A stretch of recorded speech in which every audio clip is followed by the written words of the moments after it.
wish, goodwill of my teachers, because without their consent, it could not have been possible in a better way.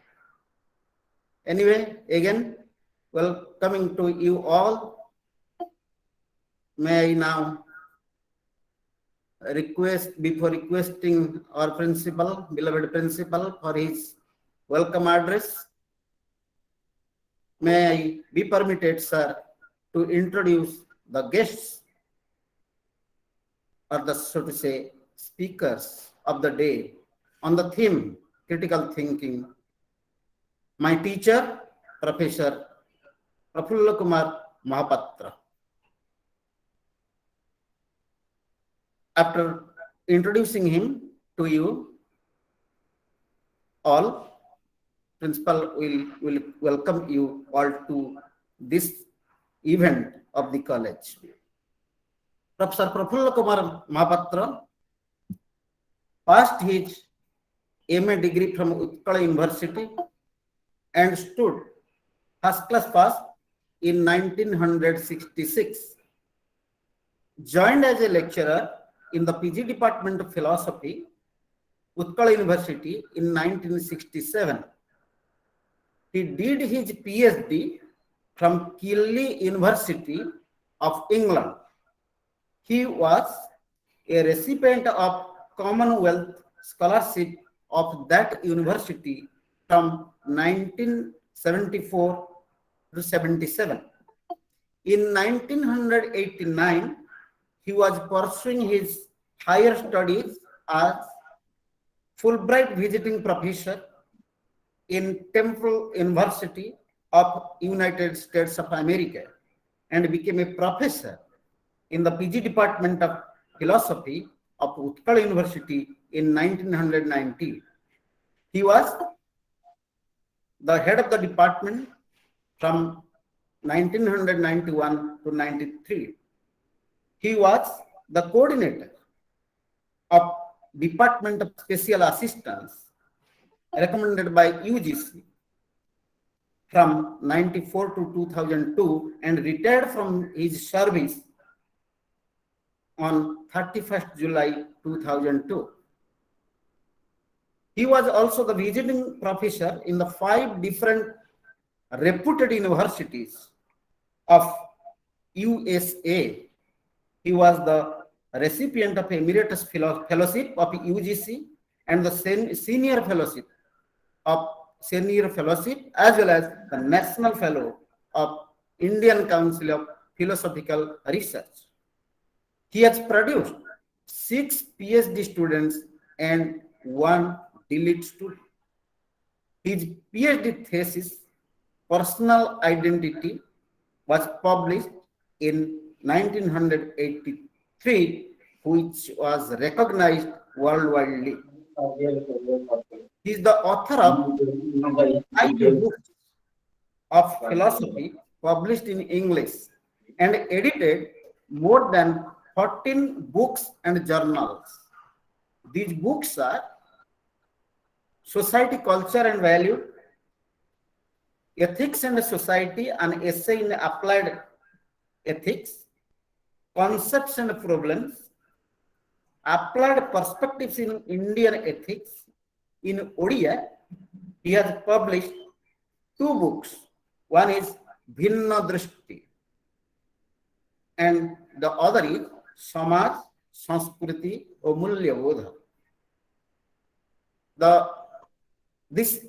Besides, from this introduction, you are given just the information of a person who is of multi-characteristics, multifarious personality. The second speaker, Dr. Kailash Chandra Das, who is also with us.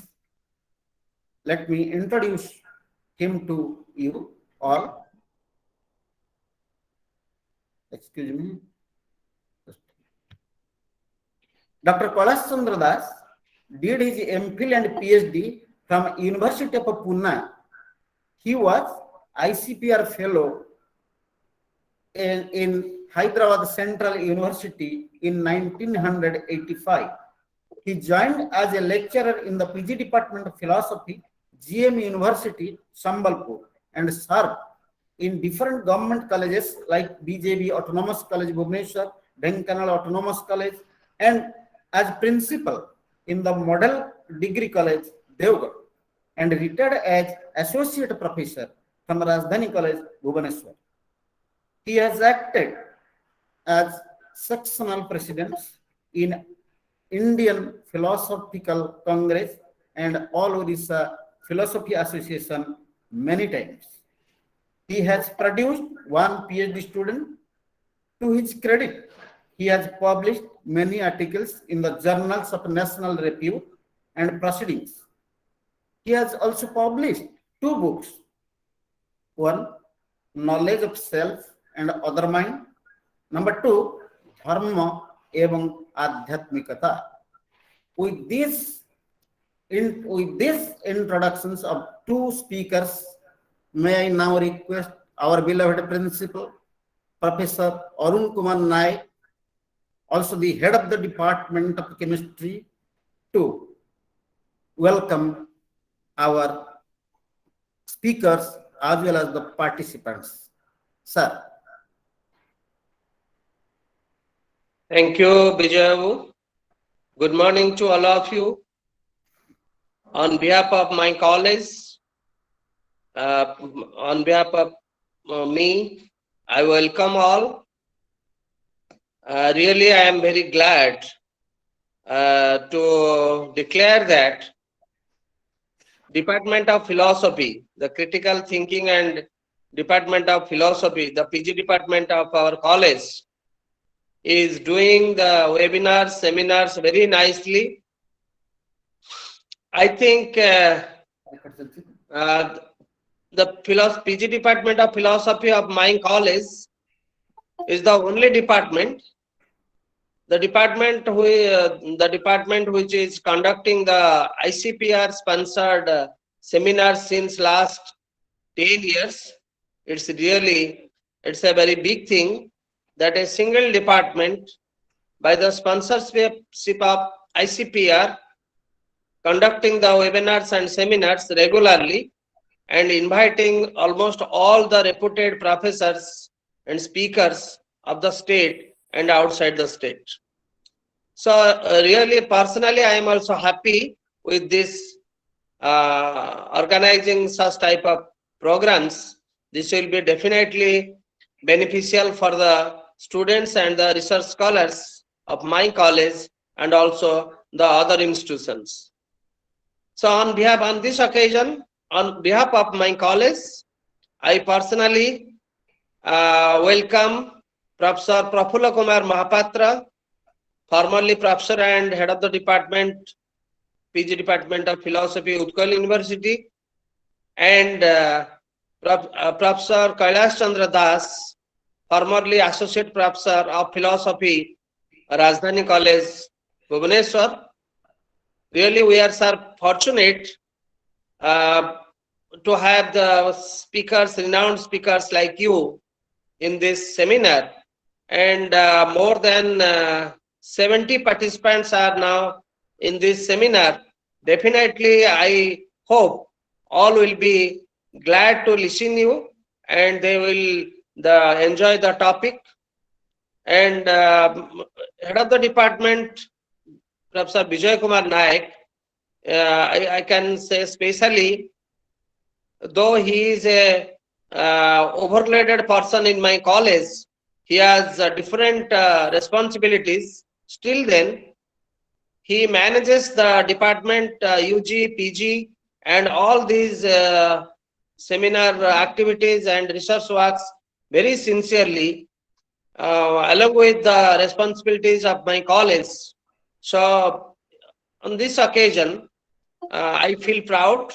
I am very glad that most of our students of the PG Department of Philosophy are getting this opportunity, and they will be benefited, and they can also improve their career in the academic sphere. So once again, on behalf of my college, on behalf of the PG Department of Philosophy, and on behalf of me, I once again congratulate and welcome Vijay Kumar Nayak, Head of the Department Philosophy, and Professor Prafula Kumar Mahapatra, formerly Professor Utkal University, and Professor Kailash Chandra Das, Associate Professor Rajdhani College. So once again, I hope this seminar will be a great success, and the students will definitely listen these two important renowned speakers of the day. And I hope teachers will interact with the speakers, because it's a great opportunity for our students to interact with such high level speakers, and they will be definitely benefited, and they will be encouraged to do their academic activities in their future. So with this, I will not take more time. Once again, I welcome all the participants, all the delegates, and the speakers to this seminar. And many thanks to Bijay Abu, Head of the Department Philosophy. Thank you all. Thank you, sir, for your inspiring and encouraging speech for my students and participants. Thank you, sir. Thank you.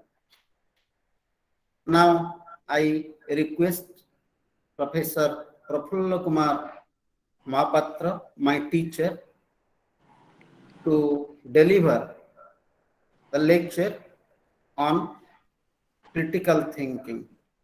When we say critical thinking, some misconceptions arise. Critical thinking means complex thinking or something like that. Professor Mahapatra is the keynote speaker who will open the lot, who will provide the insight by which our misconception will be out. With these words, may I request Professor Mahapatra to deliver his lecture. Professor Mahapatra.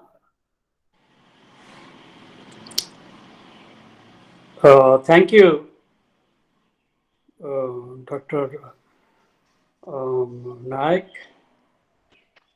and thank you very much, the principal, for the kind words of welcome. I will speak to you on philosophy and critical thinking. Whenever we talk about or mention critical thinking, the word critical seems to have a negative undertone. Critical, what does it mean? Perhaps you are going to be critical about everything. So this negative undertone has to be taken with a pinch of salt, because by critical thinking, we are not meaning anything negative. By critical thinking, we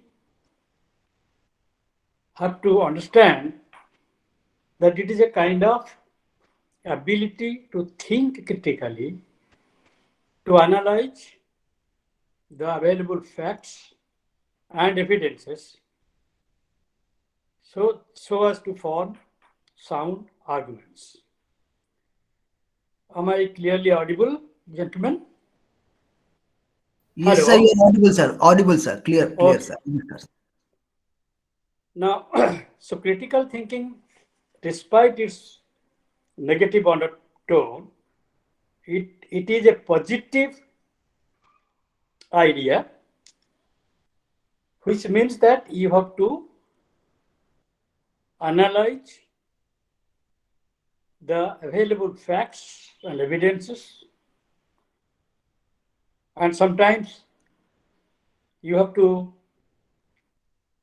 analyze the arguments so that you reach a kind of reasoned and balanced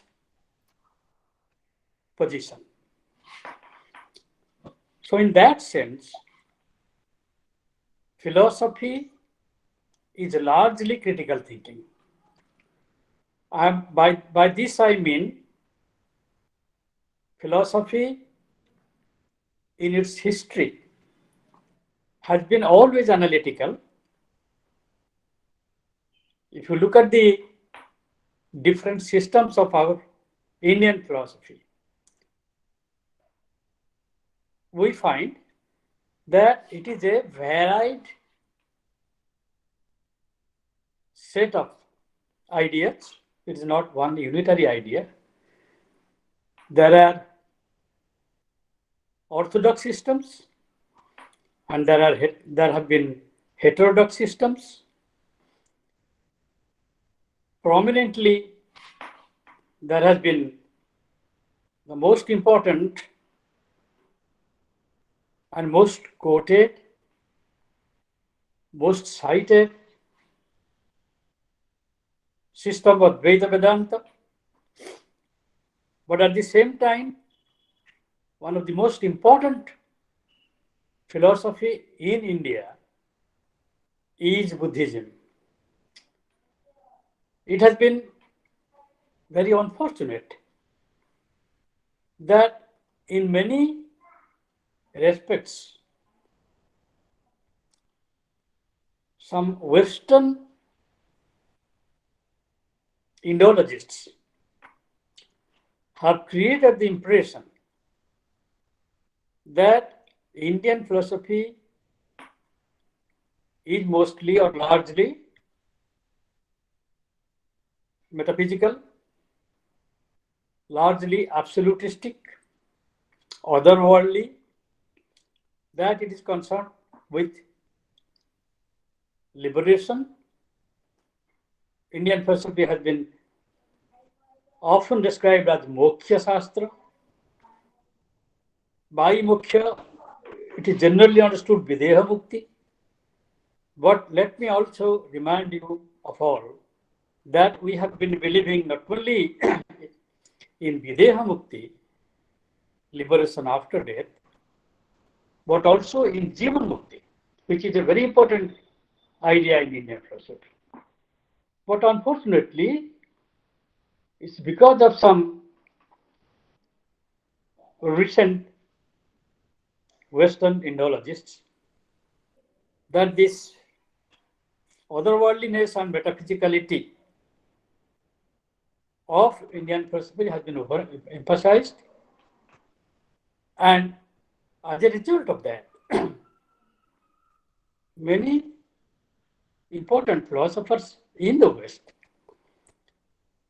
have even gone on to conclude or contend that there was no philosophy in India, that there was no philosophical theory in India, that there was no ethics in India, and there were no ethical theories in India.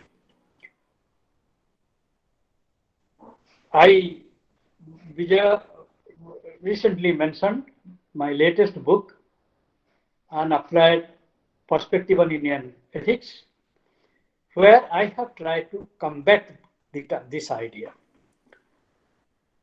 It's not that I do not want to claim that I am doing it for the first time. Several philosophers of the world, including Professor Jitendranath Mohanty, has tried to refute this idea, this wrong idea generated by some Western Indologists, even by some Indian scholars also, that there was no philosophy, there was no philosophical theory in India. Now, this is where the role of critical thinking becomes important. Critical thinking is the analysis of arguments, analysis of facts and evidences, as I told you, to form a reasoned or balanced argument. If you look at a dictionary, some dictionaries state that critical thinking is philosophical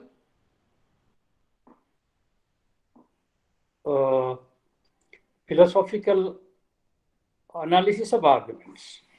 Partly true, but partly not just. Philosophy, I would like to believe that philosophy is almost the same as critical thinking, but unfortunately, because of some misinterpretations, but not only in India but also in the West, philosophy has been sometimes described as it is the finding of bad arguments for what one believes upon instincts. Now, this is something which has been said by Bradley, of all people.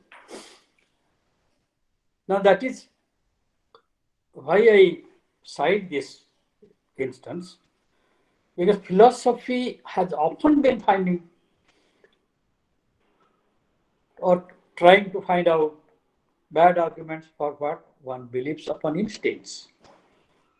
That is where I want to emphasize the importance of critical thinking. Critical thinking is not thinking about the idea in a dogmatic way. It should be balanced, it should be reasonable, it should be rational argument. From that point of view, the large bulk of philosophy, both in India as well as in the West, and particularly contemporary analytic philosophy, has been critical thinking. So what is important is that you have to be rational.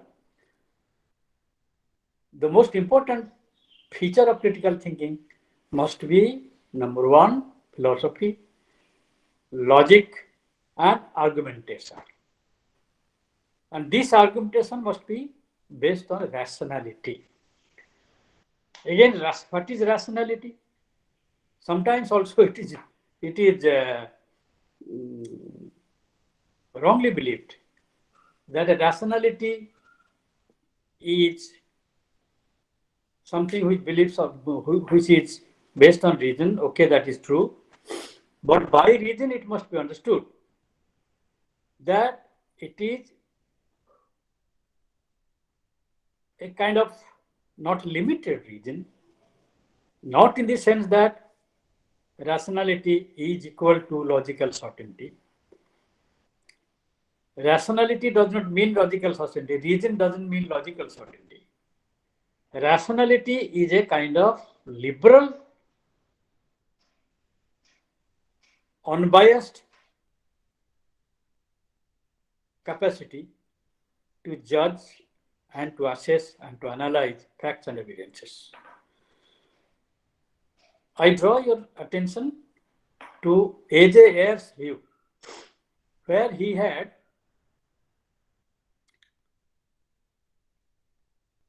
conspicuously tried to dissociate reason from logical certainty. Yes, you must be certain, and that can be, and logically necessary certainty is not the only type of certainty. He distinguishes between logical certainty and factual certainty. In the realm of fact, you can also be certain. I cannot be absolutely certain that the sun is going to rise tomorrow. In relation to all matters of fact and facts of science, we can say that we cannot be absolutely certain, but we can be as certain as one ought to be. So Hume was in the other extreme. Hume tried to find out absolute certainty If he did not find that, then he declared many of the things to be fictitious. For example, the concept of personal identity, the concept of identity of other things. We believe that we continue to be the same person, despite the fact that you go on changing in respect of our physical features and mental features. As we grow not only physically but also mentally. As we grow up, we know more, and as we know more, we also forget more, forget many things.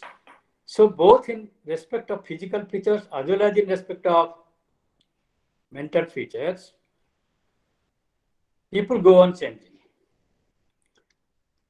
Therefore, the question arises, if we go on changing always, continuously, uninterruptedly, then what it is that makes us say that we continue to be the same person? Hume, because of these reasons, declared that the identity that we ascribe to persons and other material things also, because the material things also go on changing. So Hume declared that the identity that we ascribe to ourselves and to other material things is only fictitious, it is not real. And that is because certainty for them, for him, meant logical certainty. Now, this is where I want to point out critical thinking is not like that. Critical thinking is concerned with certainty, but critical thinking is also concerned with flexibility. So, we must give up two important things: egocentricity and sociocentricity. We will try to find out arguments to justify what we say, all right, but not to blindly justify whatever we believe. We have to be also careful of judging ourselves. This is what is called intellectual integrity. We must be intellectually responsible. We must be socially responsible. Therefore, we must be flexible in our thinking. So, responsible thinking is flexible thinking. Critical thinking, therefore, requires intellectual responsibility, social responsibility, and we must be prepared always to get ourselves free from egocentrism. Not only egocentrism, but also sociocentrism. What is sociocentrism? That this particular practice is a social practice which is our own. Therefore, it must be the right practice. That idea has to be given up. You must always be prepared to entertain different possibilities, to entertain different alternatives. I found Professor Sarojmanti present there for some time. He used to mention, and we have been discussing this for the last 2-3 days during our Odisha philosophy conference, and that is the idea of entertaining alternatives. I had written an article, I had given a lecture actually on this kind of exercise in critical thinking with respect to the doctrine of karma, where the title of my lecture was "One Life is Enough." Why do I emphasize this? Because the doctrine of karma, this is how I give you a very glaring example of critical thinking. the doctrine of karma believes that as you sow, so you reap. That means every action has its consequence, leads to a consequence, which the agent must experience. And if he does not experience it in one life, he must experience in some other life. So in this way, the doctrine of karma is logically kind of bound up, has been logically, almost logically bound up with the belief in rebirth. And that is what I have been trying to contest. Because why rebirth? Because rebirth, the belief in rebirth is a belief which cannot be logically sustained. Why not? Because after the physical death of the person, there is physical discontinuity. And in the absence of physical continuity, what is the criterion? What would be the criterion of one's being the same person even after his death? The criterion, if at all we believe in rebirth, the criterion of same person or personal identity would be memory. But then memory independently cannot be a criterion of personal identity, because in order to distinguish between real memory and seeming memory, we have to depend on an independent criteria, an independent basis, which should distinguish between real remembering and seeming remembering, or what is called quasi memory, and that is physical continuity. So if there is no physical continuity, then we can't be sure that what we remember is the real remembering. Therefore, we cannot be sure that if we remember having done something, we must be the same person who did that thing. So that is why the idea of rebirth being not strongly or strictly logical cannot and should not form the basis of, or cannot be a necessary accompaniment of the doctrine of karma. So I think, I argue, this is critical thinking, I argue that this is a moral, the law of karma is a moral, is a theory about moral responsibility. All right, we enjoy, we are supposed to enjoy, supposed to suffer from or enjoy the consequences of our actions. So it's a causal law. Every event has a cause. Our actions are events in nature. Therefore, they have some consequence. And these consequences we deserve to experience. But to say that I deserve something does not necessarily mean that I must experience it. Sometimes we may not.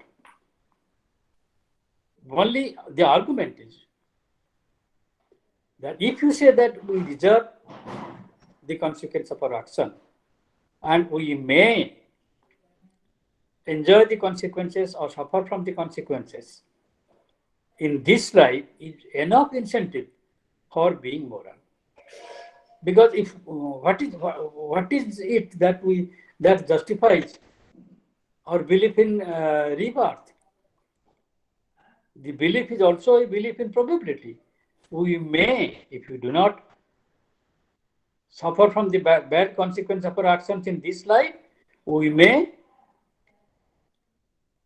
suffer from it in a future life. Therefore, be careful. Now, it is this possibility. And if it is possibility there, then why not the possibility of this, of enjoying or suffering from the consequences of your actions in one life? So one life is enough. One life is enough in this sense.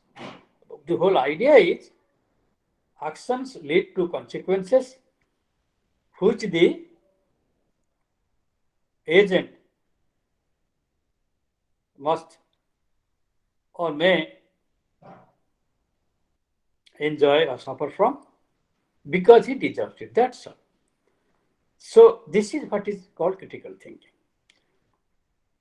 Take the case of our tradition. Many people believe that Indian tradition is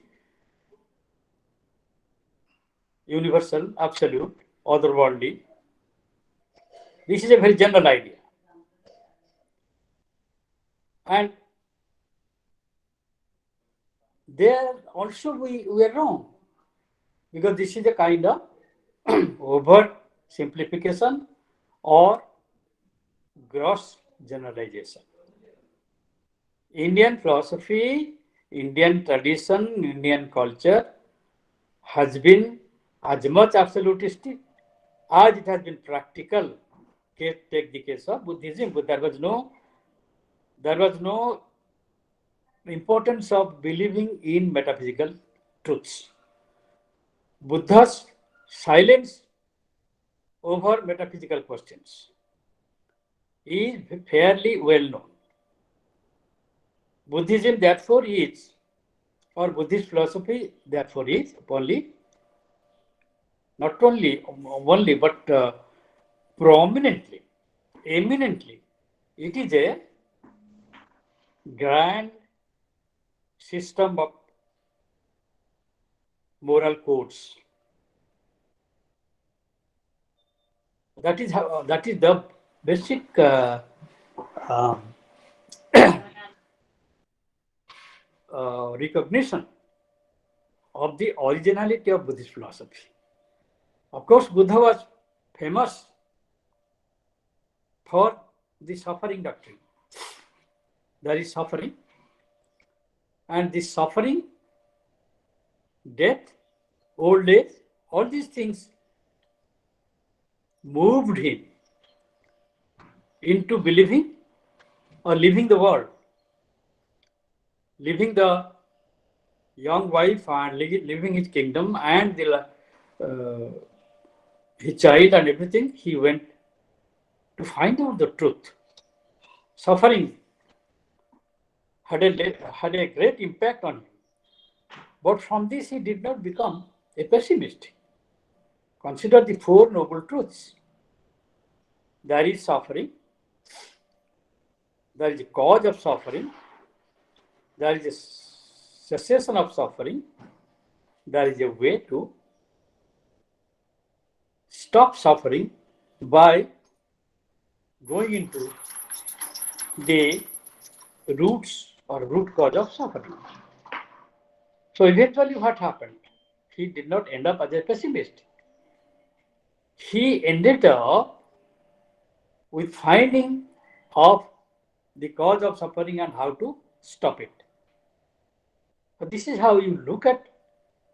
You must be willing, like Buddha, you must be willing to entertain alternative ideas, alternative theories, of which a lot is available in our culture. Indian culture is full of these alternative ideas.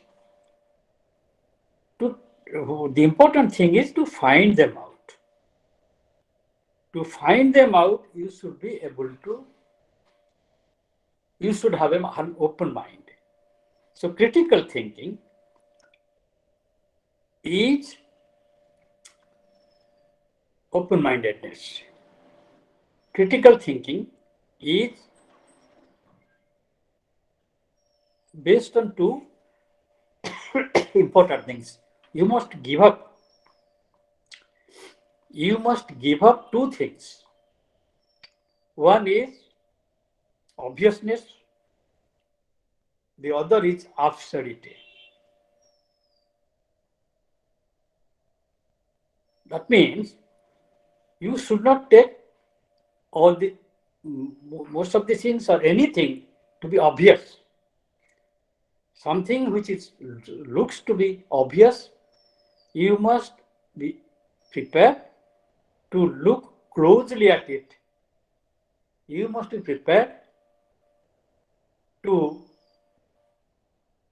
understand it from a critical point of view. Don't take the obvious to be the truth. And then you must also avoid absurd consequences. These are two important things, or two important senses which a philosopher or a critical thinker must give up. So we require to be open-minded. The idea must be that you must be prepared to entertain alternative ideas. Where alternatives are available, examine them. Accept them if they help you in practical life, or reject them if they don't. So this openness is one of the most important features of critical thinking. Therefore, look at the look at the history of philosophy, both in India as well as in West.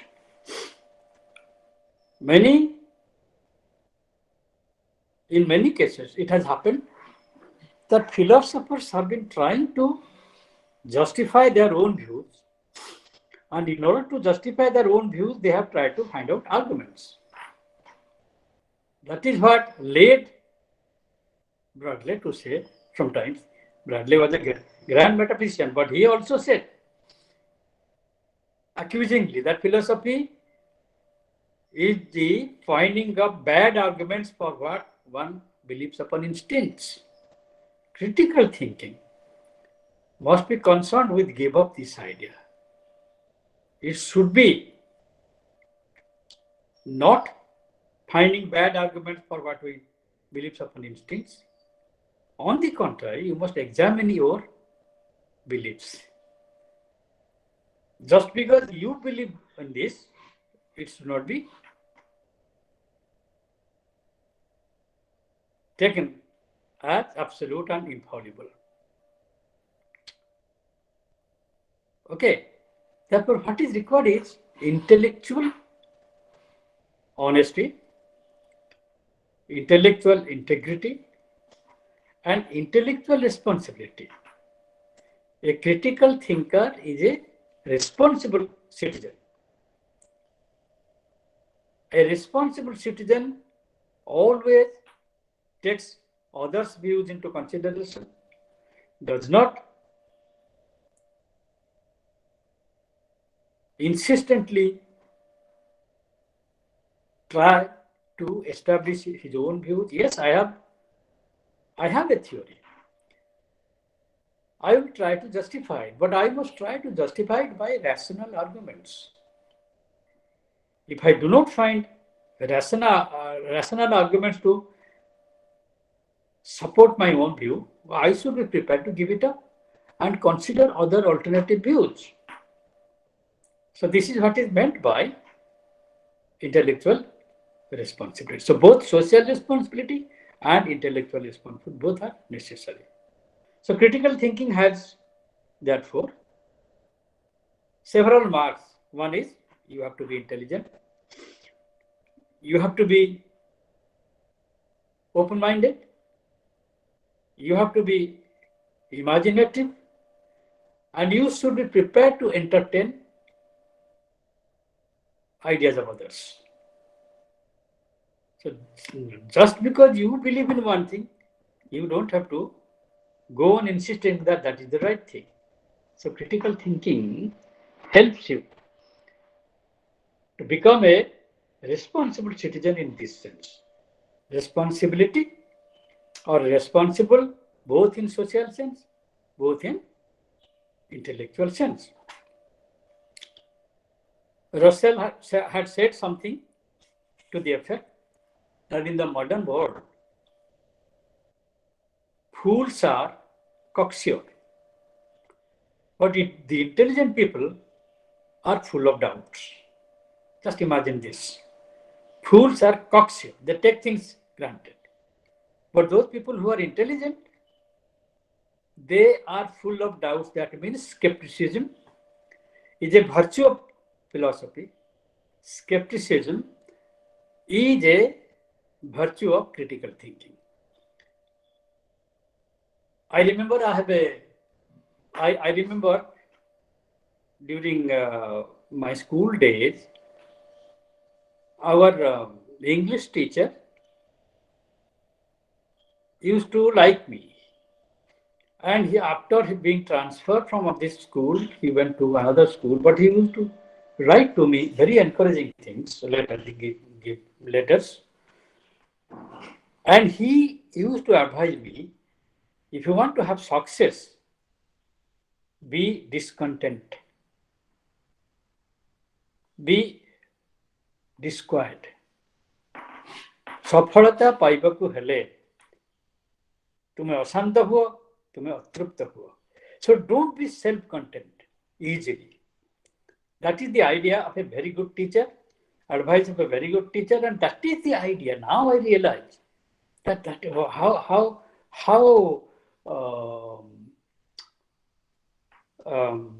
true and how important this advice was for me. This is an advice which should be given by every teacher to every student. If you want success, then you have to be discontent. So skepticism is a very important virtue of critical thinking. Skepticism opens the door to examine things critically, so that you come up with the best decisions. So you must be intelligent. You must be able to take decisions which would be the best decision, which would be also effective in guiding you in practical life. Indian philosophy is pessimistic. Is Indian philosophy otherworldly? Now, these questions we have been discussing over and over again. But the answer has been that pessimism also is a virtue, like skepticism. Pessimism also is a virtue. Oscar Wilde had said something like this. He said, in this world, every person is another person. Every person is another person. Why did he say this? And what were the implications? Every person is an other person. Now, let me see. Why did he say this? Because we generally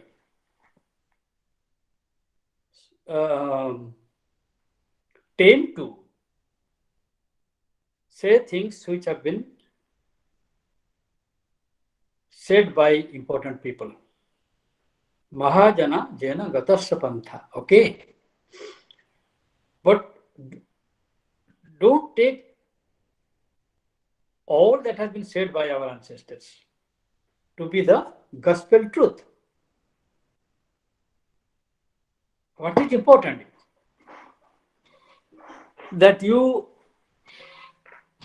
Oscar Wilde's point was, when he said that every person is another person, that means he said that every person cites the opinion of another person. His life becomes a mimicry, and he is not himself. What is important for a critical thinker is that you should be yourself. The greatest battle that you are going to fight is the battle to be yourself. Again, to be oneself does not mean to blindly stick to all that you believe. try to find out that what you believe is based on rational thinking. Rationality does not mean logically necessary things. Rationality means flexibility. Rationality means open-mindedness. Rationality means willingness to entertain alternative ideas. This is critical thinking. Philosophers generally have been doing that. Yes, we are concerned with logic. Philosophy is the mark of distinction of a philosophy over others is that it is concerned with logic, it is concerned with reason, and it is concerned with arguments. And these arguments must be examined. Sometimes also we argue to very bad effects. Your responsibility as a responsible citizen must enable you to look at the world in an unbiased, objective manner. Objectivity is an idea which has also misled many people. Because to say that, say for example, moral theories are objective. One sense in which this has been understood is that moral theories are inviolable. A moral principle cannot be violated under any circumstances. And that is not the case. In every moral principle, what is morality? It grows out of social situations. So it must be able to fit the social context, and you must be able to explain the social situation by means of your arguments. So objectivity does not mean that it must be absolutely inviolable. This absolute cocksureness is something which has been given, which is the mark of the fools, as Russell said. Fools are cocksure, but the intelligent man is full of doubt. Skepticism is a mark of philosophy. Skepticism is a mark of philosophical cautiousness. But sometimes philosophical cautiousness is carried too far, so that you become pessimistic. Like Hume, who said that the identity that we ascribe to persons and other material things is only a fictitious one. So you must be philosophically cautious. You must be critical about what you say. You must be able to see that what you say is based on reason. If you cannot find out sufficient reason for what you believe, you should be willing to give it up. So flexibility, this is intellectual flexibility. So intelligence, flexibility, imaginative. You must be imaginative, because unless you are imaginative, you will not be able to offer alternative explanations, even alternatives to your own views. Critical thinking is like that. Unbiased, objective, all right, objective, unbiased, everything, but then at the same time, you must be prepared that since ethics and morality, they arise out of the social situations, then social situations must be able to, social situations are relevant to not only hold a particular view, but also to mold your own views. Critical thinking is that. Therefore, philosophical examination of arguments is a mark of critical thinking, but look at what Socrates said. Go back to Greek philosophy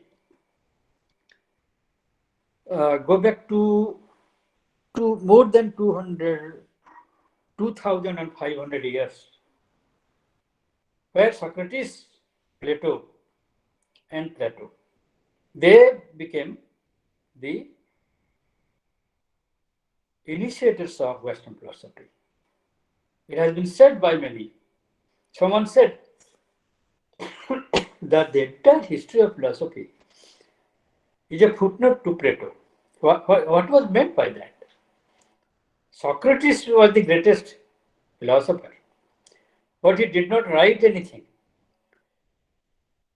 Then why is he called the greatest philosopher? Because he was a great critical thinker. He would go on mixing with common people, ask them probing questions about what they believed, till or eventually those other people were made to see the fallibility of their views. This is critical thinking. Asking questions, asking probing questions to people, so that those people are made to see the fault of their own views. This is the beginning of critical thinking. And Plato, what Socrates did not write, Plato went on writing. And Socratic views, we are familiar, or we came to know about Socrates' views from the writings of Plato. That is why it has been said that the entire history of Western philosophy is a footnote to Plato. That is because Plato was giving Plato put into writings in his dialogues. He put into writing all the critical views of Socrates. So this is how philosophy began. So if anybody says philosophy is critical thinking, in a way it would be right, but not the reverse. All critical thinking is not philosophy. Because outside the area of philosophy, there are areas where critical thinking also exists and it helps. People who are concerned with business, people who are concerned with finance, people who are concerned with political organizations, there also it is important to be critical. A successful politician is one who is willing to reflect on his own views, willing to consider the pros and cons of his own ideas, willing to give up his own ideas and modify them in the light of reason, in the light of rationality. And I have already mentioned that rationality and reason is not the same thing as logical certainty. You can be as certain as you can. I have given the example of A.J. Ayer in his problem of knowledge. He said that it is irrational to look for certainty where certainty is not available. By that he meant logical certainty. I give another example of a great philosopher. Well, he is my guide, and not because he is my guide, I say that he is a great philosopher. He is actually a great philosopher. Even now, active in Oxford. About the idea of existence of God, he said, usually people say that existence of God or belief in God is a kind of dogma. That is called a dogma because it is asserted more often than not without any assigning any reason. But this gentleman, this philosopher, had serious arguments to establish or to talk about God or to establish the existence of God. like I said, if we believe in, we have to believe in the other lives in order that we may be able to suffer from or enjoy the results of our own actions, and that is what makes us moral. This is a probability. Similarly, in science, we believe in many things. And we know that science is not, no theory of science is certain in the sense of logical certain or infallible. If you believe in the laws of science, hypothesis, scientific hypothesis and laws, on the basis of probability, then why can't we believe that God exists because it is probable? So he examines the different arguments of Swinburne, examines the different arguments for the existence of God. Actually, the argument of design is this, that things happen in an orderly manner. Winter comes, the summer comes after the rains. After winter comes after the rains, and this cycle of seasons, they happen in a regular manner, and it is not logically certain, but it's probable. We believe in that. Similarly, he says it is more probable than not that there is a God. Why we believe in this? Because if we believe in God, his argument, we believe in God as creator, therefore we believe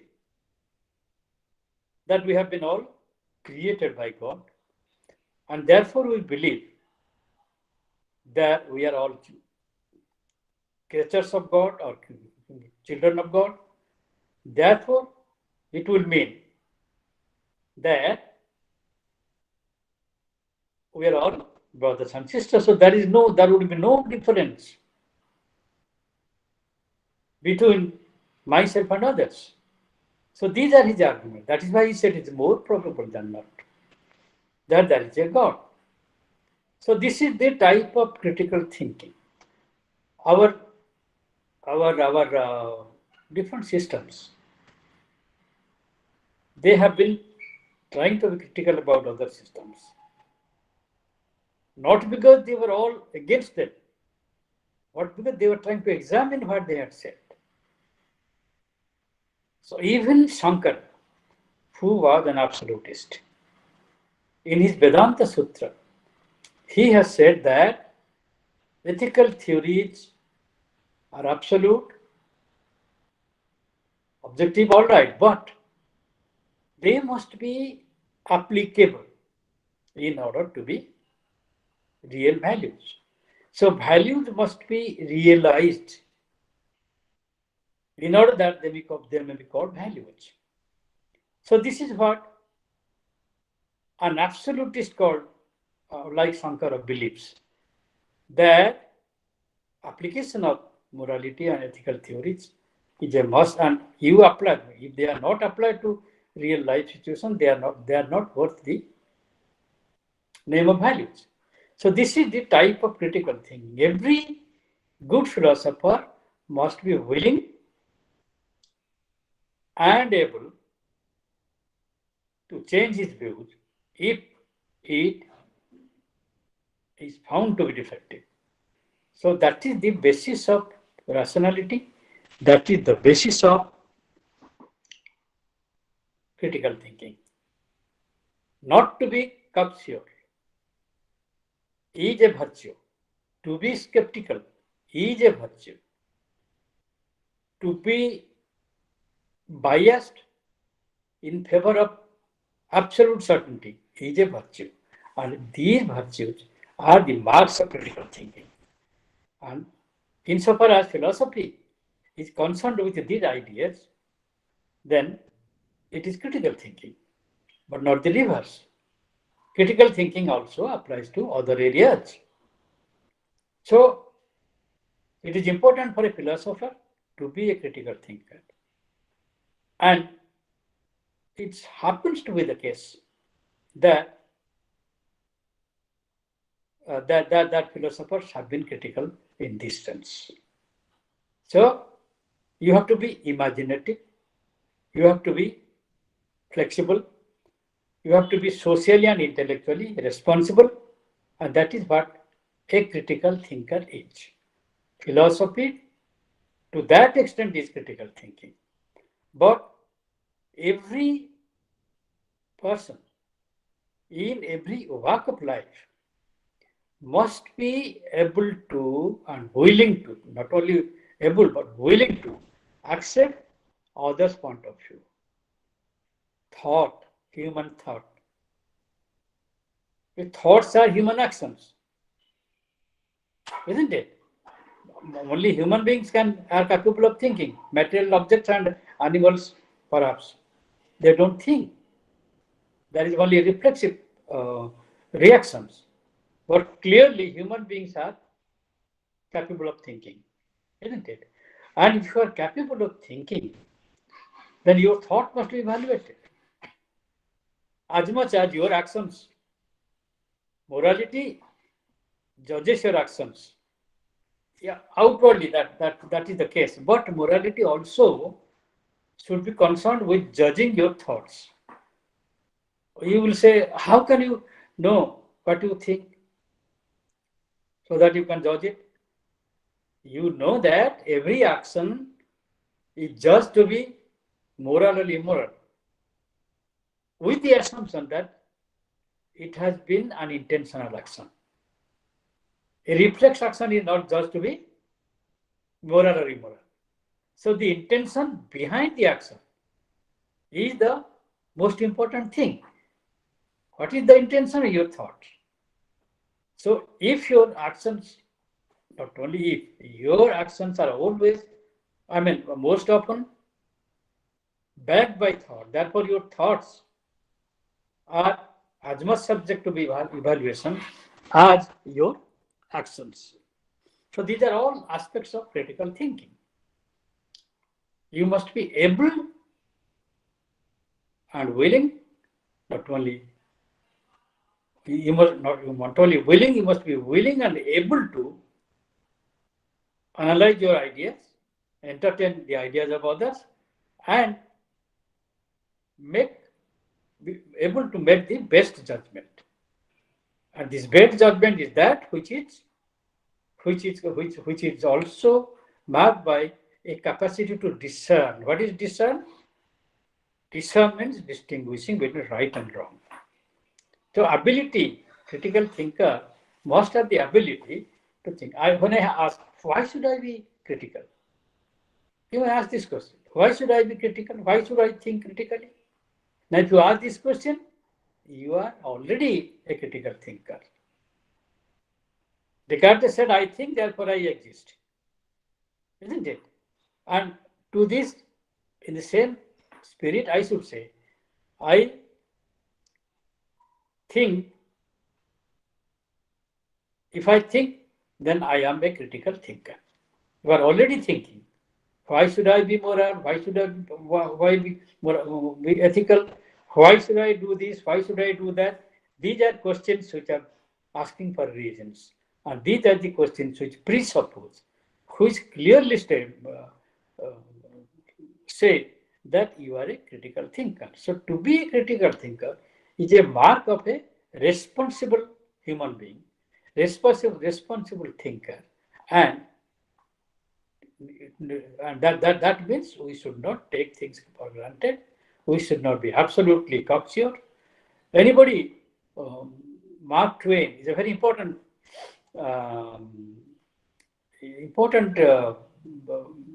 American intellectual who has said that anyone, like Russell, he said that anyone who is a pessimist before he is 48 knows too much. And anyone who becomes an optimist after 48 knows too little. So this is the mark of a good critical thinker. If you know too much, then you become full of doubt. I don't like yourself said. You doubt, so skepticism, uh, philosophical circumspection, all these marks are the marks of a critical thinker and an intellectually a person with intellectual integrity. So critical thinking, therefore, is something that makes men responsible individuals. They must be intelligent, they must be willing to consider others, and they must be open-minded. And happily because of this reason, I am willing to say that large part of philosophy has been critical thinking. Where it has not been, it needs to be rethought, revalued, reevaluated. So philosophy and critical thinking in that way are closely associated. Thank you very much. I would like to discuss any question that may be raised. Thank you. Thank you, sir.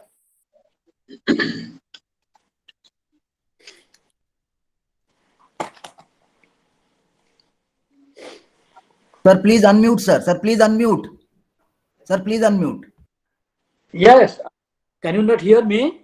Thank you, sir. Thank you, sir, for your Yes. lucid and thought-provoking words, which needs no explanation. Really, your thought, your lecture is an asset for my students and the participants, and for research scholars. It is a light to proceed accordingly, for which philosophy would prosper. Really, you have proved that you are the teacher of teachers. With these words, I again express my gratitude to you, sir.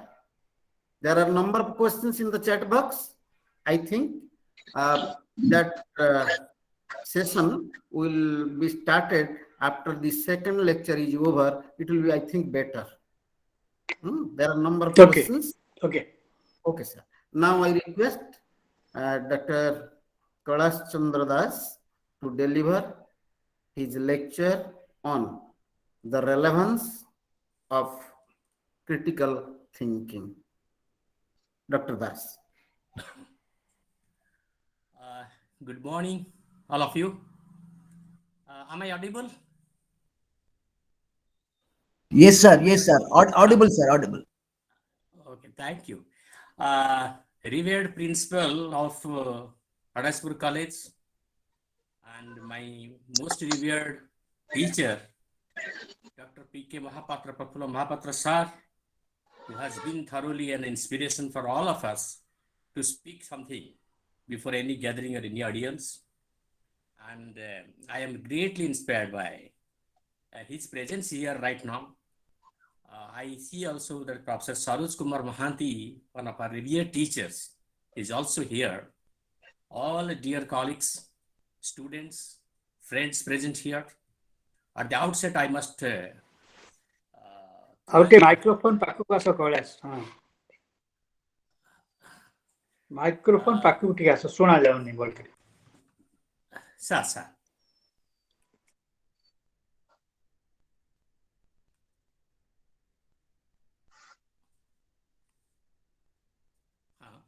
Now, am I audible? କହ Yes, but okay, you go on. So, I am thankful to the college authorities for giving me this opportunity to present a paper under this.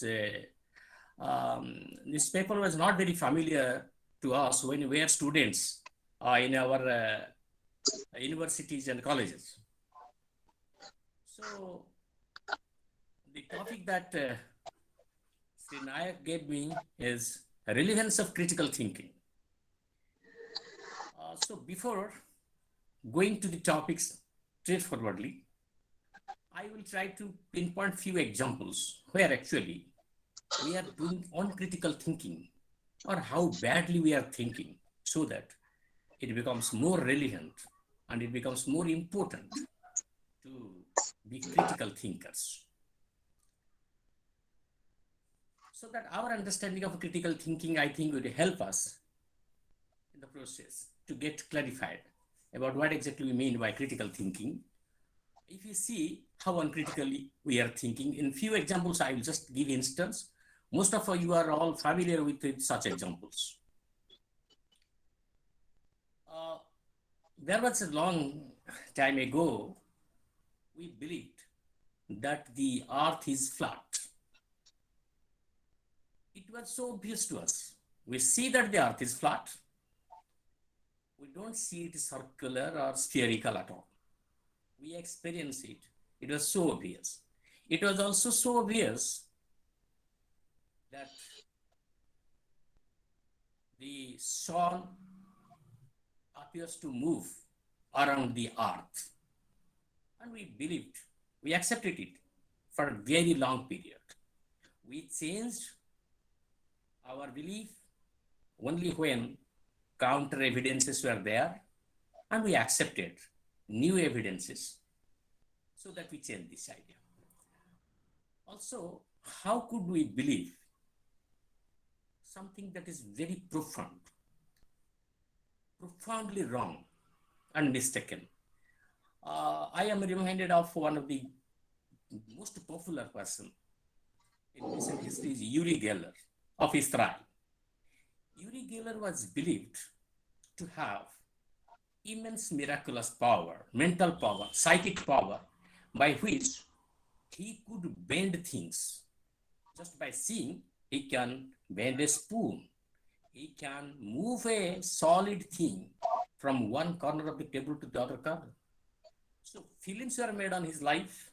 There are many believers of what he said, even if most of the scientific evidences were against his claims.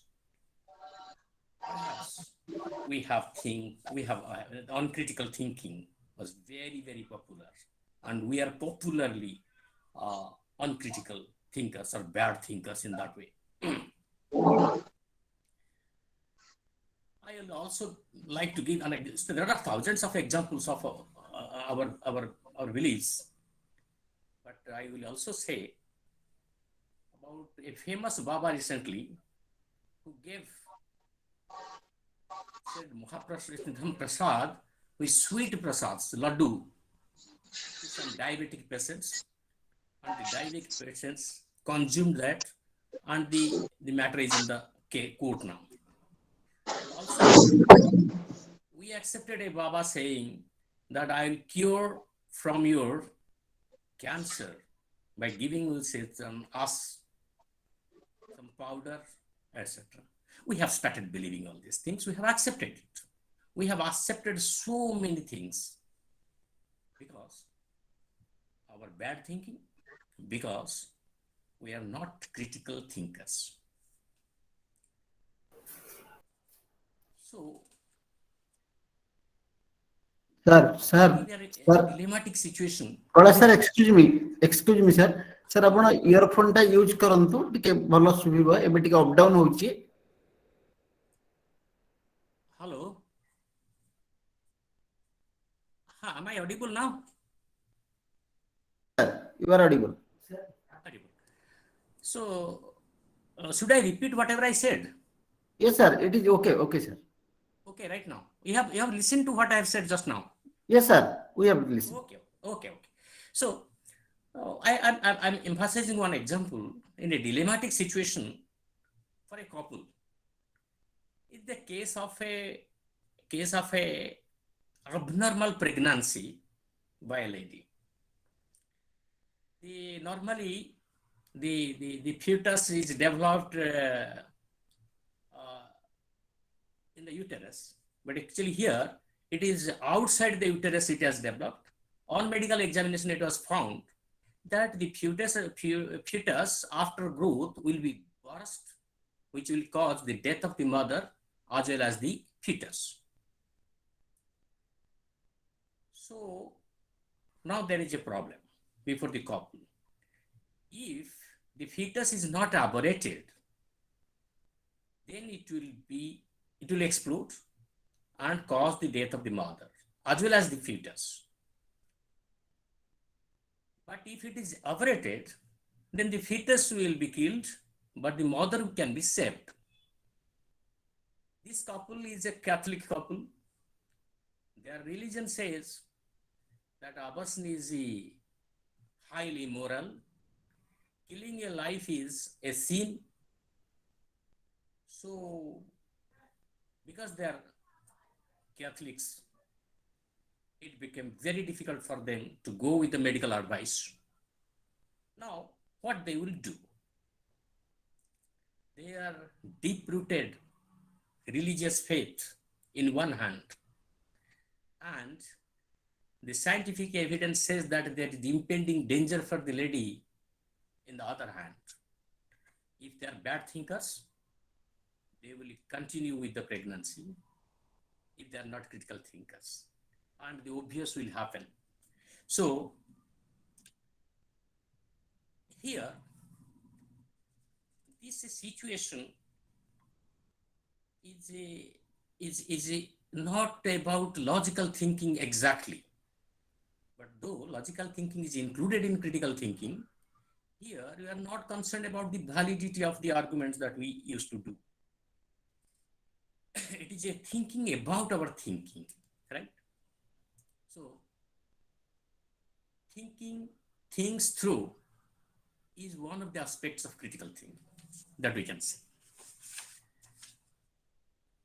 One critical thing is due to some settled, deep-rooted beliefs or belief systems and opinions, which we refuse to give up, even if the facts are changed, and in spite of the concrete evidences against our beliefs are there.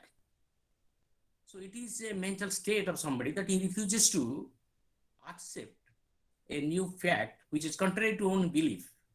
So these are the problems with which critical thinking becomes more relevant and more important for us. We are born in a society which is already there. We inherit many ideas, dogmas, superstitions in course of our upbringing in a society. We develop a worldview which is imposed largely on us by our surrounding. Our opinions and beliefs are formed by our seniors, our parents, peer groups, by both media, electronic media and print media. Our mind is controlled without our awareness. We follow blindly our role models who are not necessarily great people. So our free critical thinking is squeezed. We think the way of my society thinks. I think the way I do decisions like this, and I unreasonably also believe. Often we have the tendency to follow footprints of a road mostly taken. We prefer to follow the path that is already there in front of us, which is very clearly available. We don't take the other path that is not taken much. So it is important to be a critical thinker to go beyond the deep-rooted beliefs and opinions in the path of all kinds of progress, including moral progress. Critical thinking is often confused with a critical theory.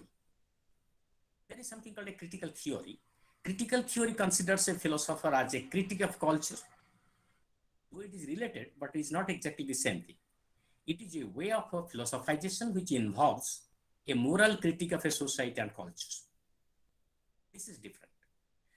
Critical theory is an attempt to disprove or reject a popularly held idea or an influential way of thinking in society.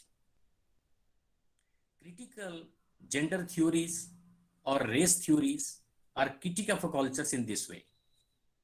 Critical thinking is also wrongly understood by some as criticism of people, their views, ideas, or to be argumentative with them to prove that you are right. But whereas critical thinking is not about much to prove that you are right, but to prove what is truth. So a critical thinker is genuinely, sincerely a seeker of truth. He will be not arguing to prove his point, making, justifying, rationalizing in order to be right in your argument is one thing. And seeking truth and arriving at truth is something that a critical thinker seeks. So critical thinking is also not merely logical thinking, because logical thinking in the sense that we are arriving at a deductively, that formal logic, I mean to say here, confined to formal logic, logical thinking this way. That is, we are confined on analyzing arguments and testing their validity in the sense logical thinking is. Logic is the science of correct process of thinking in the sense that its concern is the principles that govern the validity of an argument. I'm talking about formal logic. It determines that a particular conclusion is necessarily following from one or more premises. But critical thinking is an ability to analyze objectively a given fact or issue to form a sound judgment. Critical thinking is a cognitive skill.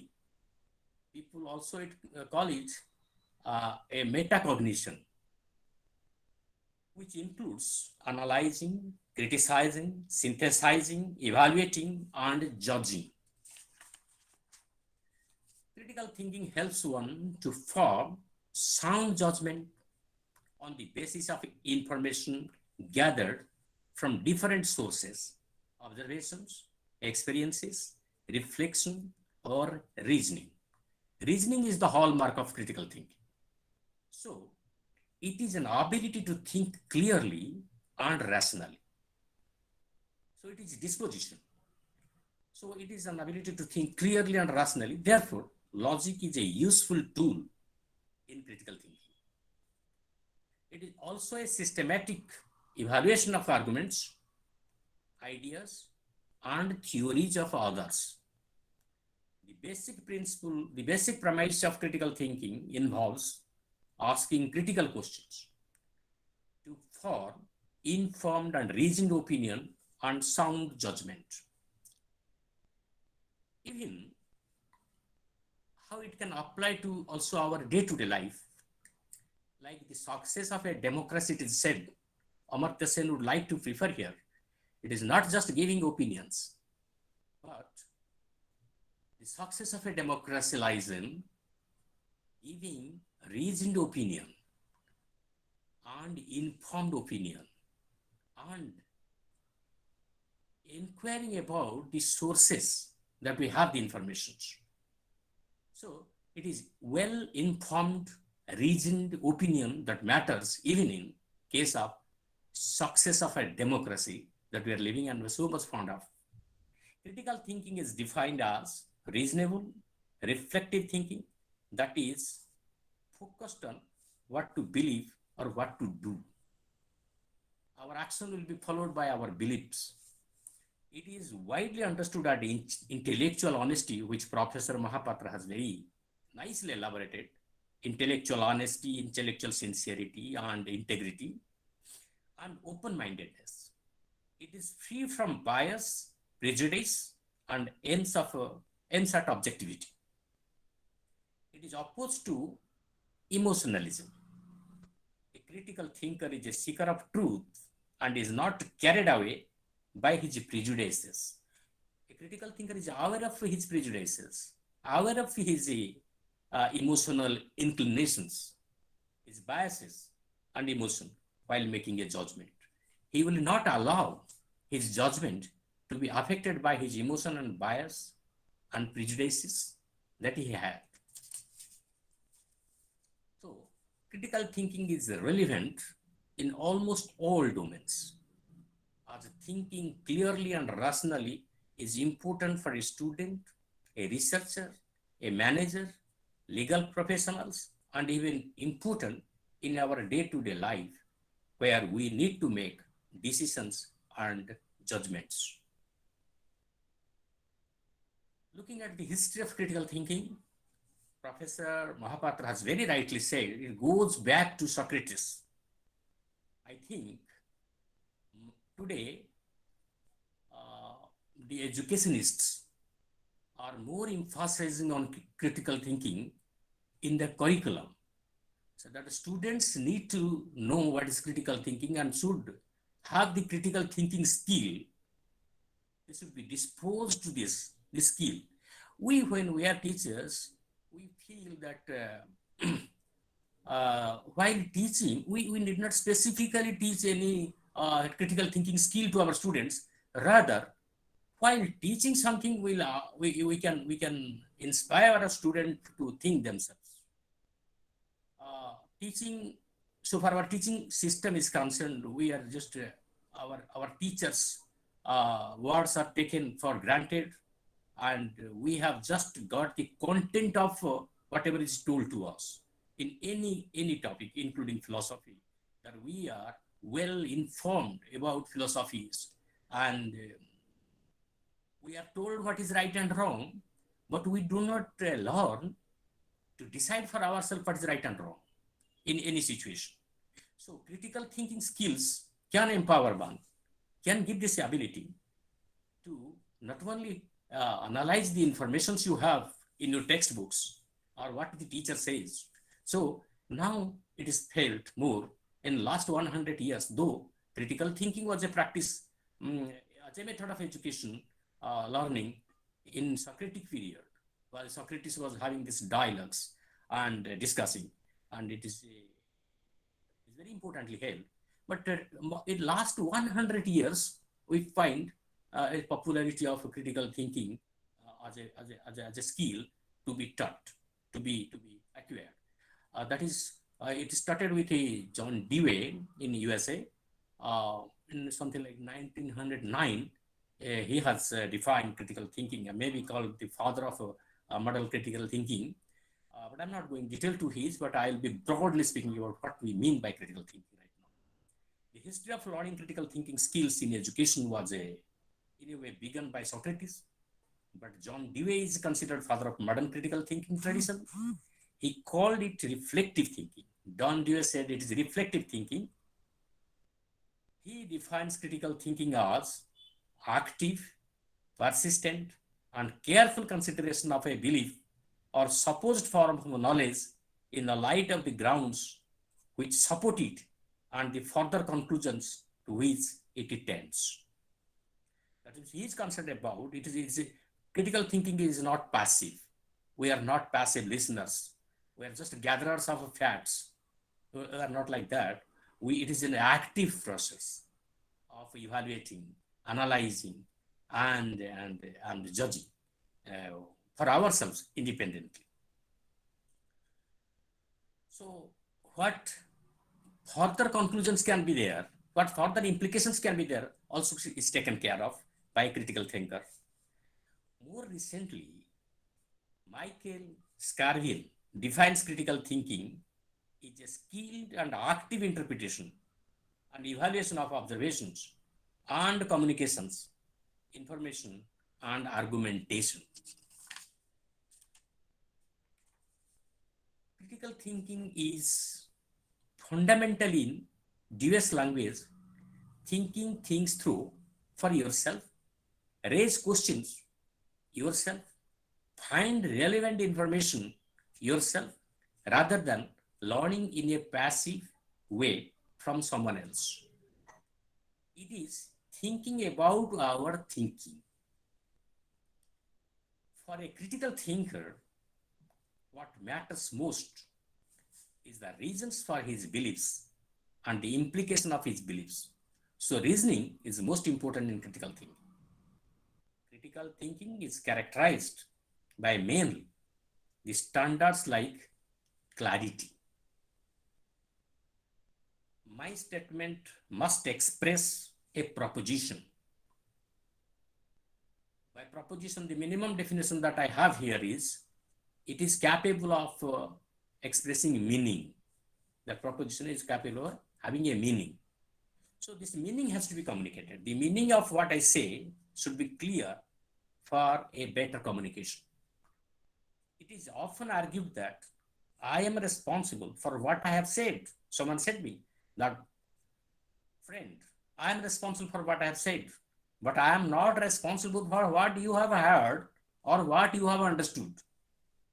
But here, also the responsibility of a critical thinker comes to the picture, that you should take care that you have communicative competence, the right kind of communication you are capable of doing. If what I say is vague, obscure, unclear, confusing, or ambiguous,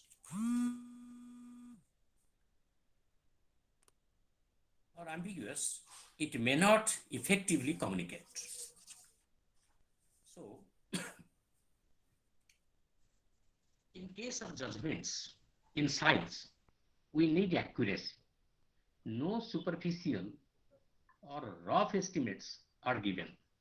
Accuracy is important for a media reporter. The publishing houses take care not to give figures which are inaccurate and not true to the facts. So also, a researcher, while giving quantitative judgments, must be accurate. Clarity and accuracy are different. For example, when I say cats live up to the age of 10 years, I am clearly saying, but not accurately saying.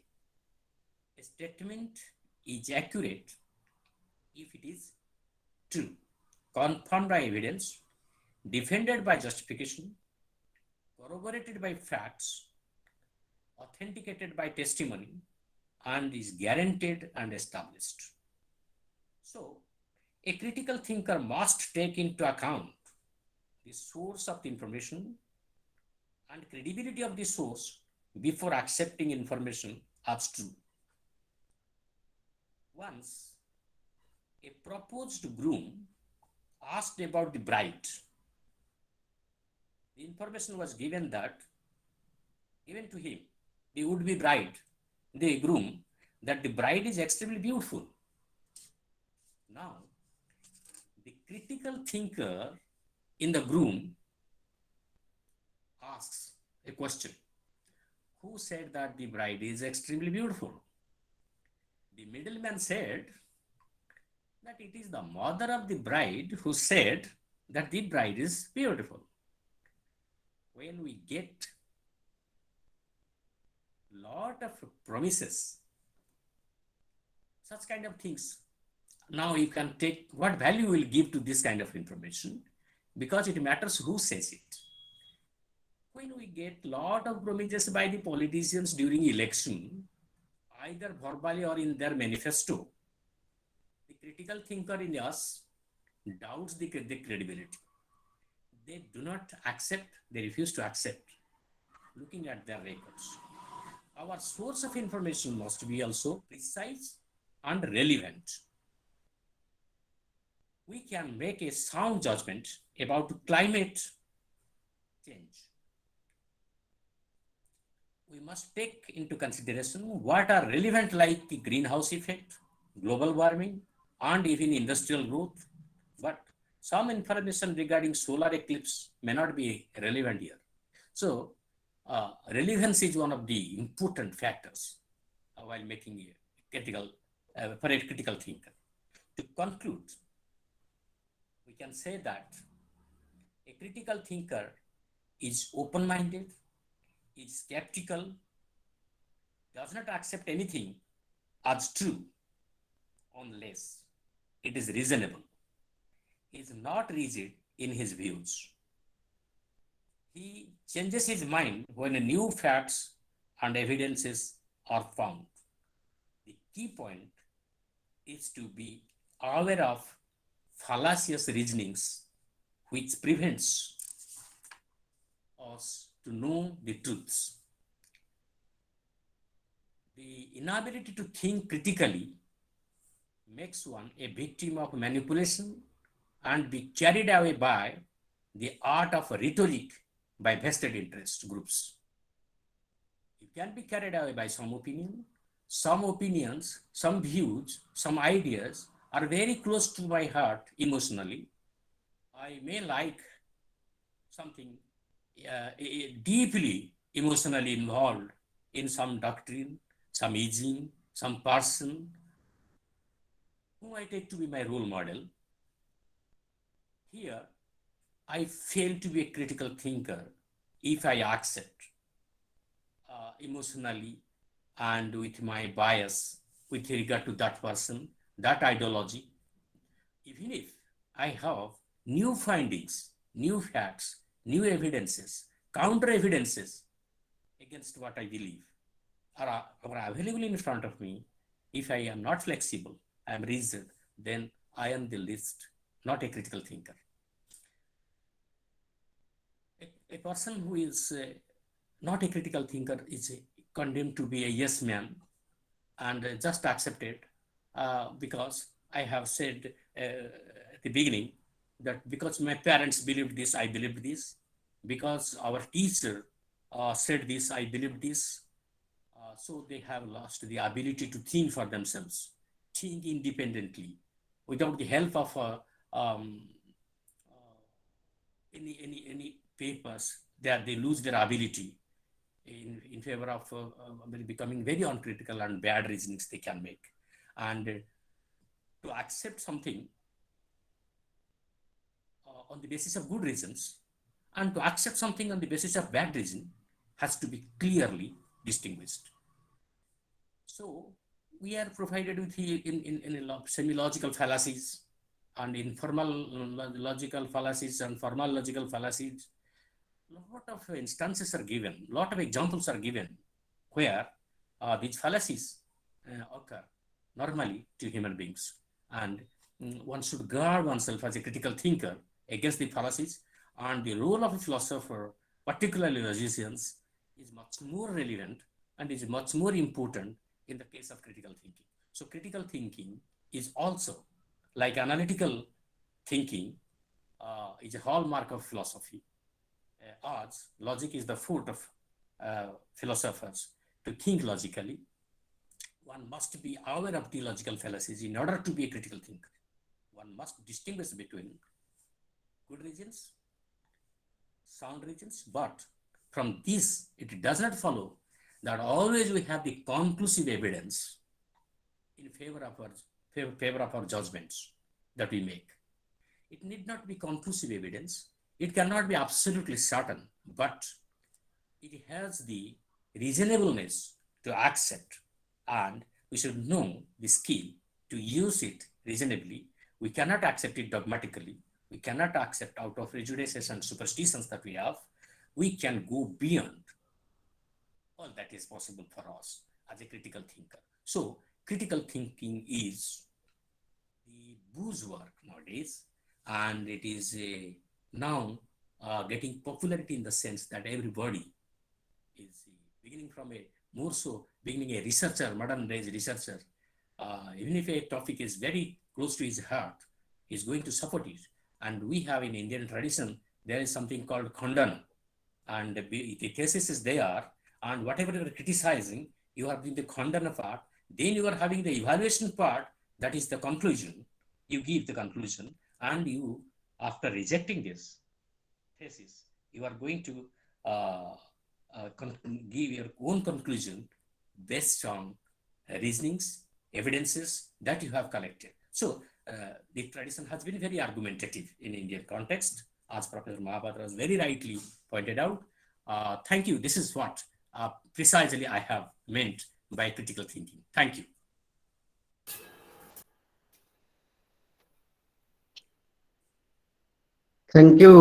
Thank you, sir, for your valuable lecture. From these two thinkers lecture, it is obvious that critical thinking is the nucleus of both spiritual as well as material development, so to say, progress of a country. It is the basis of culture, philosophy, and civilization. With all these observations, may I now request Jagannath Prasad Mahanti, one of my colleague of the department, to conduct the questionnaire session, because there are lots of questions in this regard. Professor Mahanti. Thank you, sir, for these opportunities. Respected speakers, Professor Prafulla Kumar Mahapatra sir and Professor Kailash Chandra Das sir, our beloved principal Arun Kumar Naik sir, head Vijay sir, and all the respected dignitaries from various institutions, my colleagues and friends. First, we shall all respond to Professor P.K. Mahapatra's deliverance. Thank you, sir, for this wonderful deliverance. Now I may request Dr. K. Om Narayan Rao and Dr. Pramod Kumar Das, sir, to unmute their mic and make a very brief response, respectively. First, we shall go with Dr. K. Om Narayan Rao to Professor P.K. Mahapatra, sir. Namaskar, everybody. Namaskar, sir. Sir, very nice deliberation it was. I really enjoyed, sir. Actually, the elements, the facets that you talked of critical philosophy are really encouraging, and these are the elements that we need to take into account while doing philosophy or whatever enterprise it may be.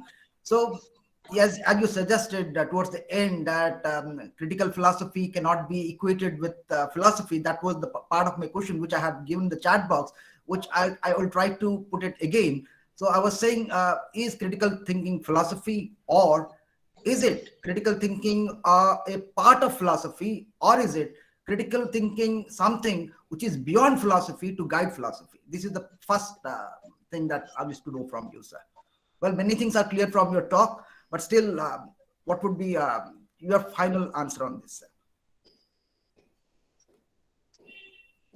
Mahapatra, sir.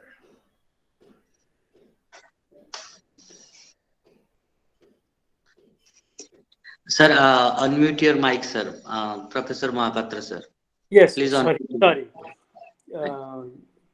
Om asks, if I understand him, is critical thinking a part of philosophy? Or can you say it again, Om?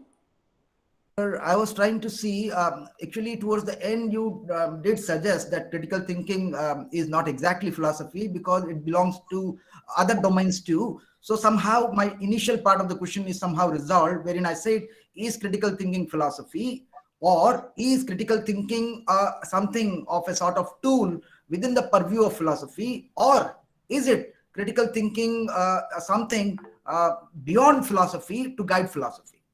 So these are the three things, and which of the positions you do suggest? Okay. I have been trying to say that philosophy is critical thinking, but critical thinking also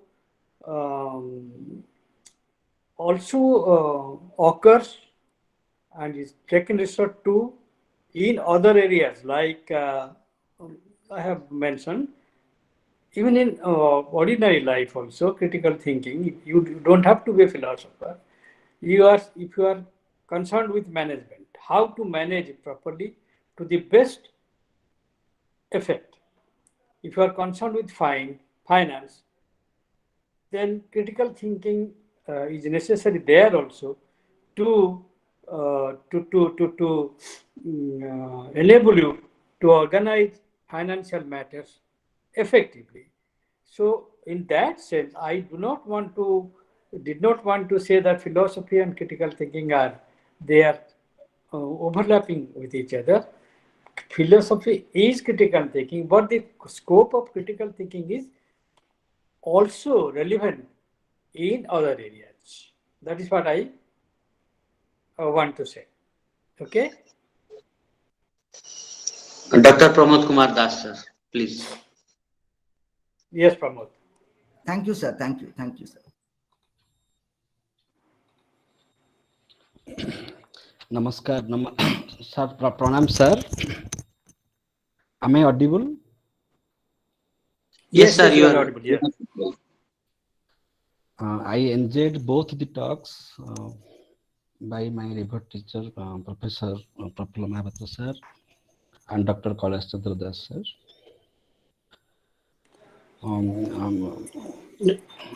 Sir explained very beautifully about the scope of rationalism, critical thinking.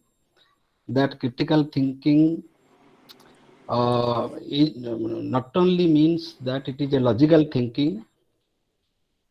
Critical thinking, the scope of critical thinking is wider. Therefore, he said that it has its own flexibility.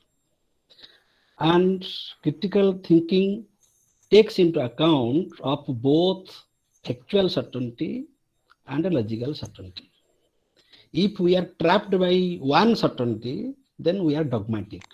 Therefore, Immanuel Kant rejected all rationalistic philosophers as dogmatic because they refuted the other perspective, that is empiricism. And similarly, the empiricist philosophers are also dogmatic because they rejected the rational thinking. My point is, if both the factual certainty and logical certainty are taken into consideration, so as a critical thinker, everybody will have a common question whether I am wrong or the situation is wrong, because the situation is the factual part, the counterpart of my thinking, and my thinking is also the counterpart of the situation. So in a given situation, the question is whether I am wrong or the situation is going wrong. So here, after a deep rational thinking, one may conclude, no, you are wrong, the situation is correct. Why? Now, you may be wrong because you are applying an absolutistic principle in a particular given context. Therefore, you are wrong. You cannot apply an absolute principle in a given particular context. You have to be contextualist, because in a given context, a particular agenda will follow. So you are wrong in that sense. So that flexibility is there in critical thinking. Yes, I may be wrong because I have wrongly applied an absolute principle in a particular situation. Now this part is over. Now take the context as the context. Now take the perspective as the perspective. Every context has its own rule. Every game has its own rule. Every forum has its own protocol. Every family has its own discipline. So in a given context, it is wrong to apply the absolute principle, but it is not wrong to apply the principle that is applicable to that context. So flexibility has its own end. Flexibility has its own an end. After that end, the elasticity will fail to be flexible. So my question is, in a given context, if the prescribed rules are not followed, then our rational thinking, our critical thinking is only freezed in a refrigerator. We are mere spectacles of the situation. Draupadi Vastrahana is the best example. It was not there in the contract of a game that if you will win, then you will nude my wife or our wives. Even if it is the wife of Duryodhana, an old man cannot be nuded in an assembly. Therefore, whenever I am repeating, I was just taking 1 minute because I am asking a very important question. When a curfew is declared in a city, that curfew situation may last for 1 hour or 2 hours, but that is a situation. There, everybody is advised to remain to stay at home. Therefore, the administration declares shoot at sight. Dekhila matre guli karo. So we have to obey that because this is the curfew declaration. If you go out, you will be shot. But after 2 hours, when the curfew is over, if there is a crowd in the marketplace, the situation has been changed. The rules have been changed. Rules have been changed. So in a given context, we have to follow the contextual principle. That is Swadharma in Bhagavad Gita. So my point is, whether I am wrong or the situation is wrong, here we shall to be critical, to think critically, I may be wrong. But after all flexibilities, if we find that no, the situation is going wrong, then their critical thinking should be practical in the form of revolution. That no, if you are in a contract, you have an agenda, you have a certain rule for the context, you cannot avoid it, you cannot follow it. Therefore, Lord Krishna said, Arjuna, fight against your teachers. Your teachers are ready to fight. They are ready. This is the battlefield. This is not a conference hall. They are ready to fight with you, so you are ready to fight because you are going to protect dharma.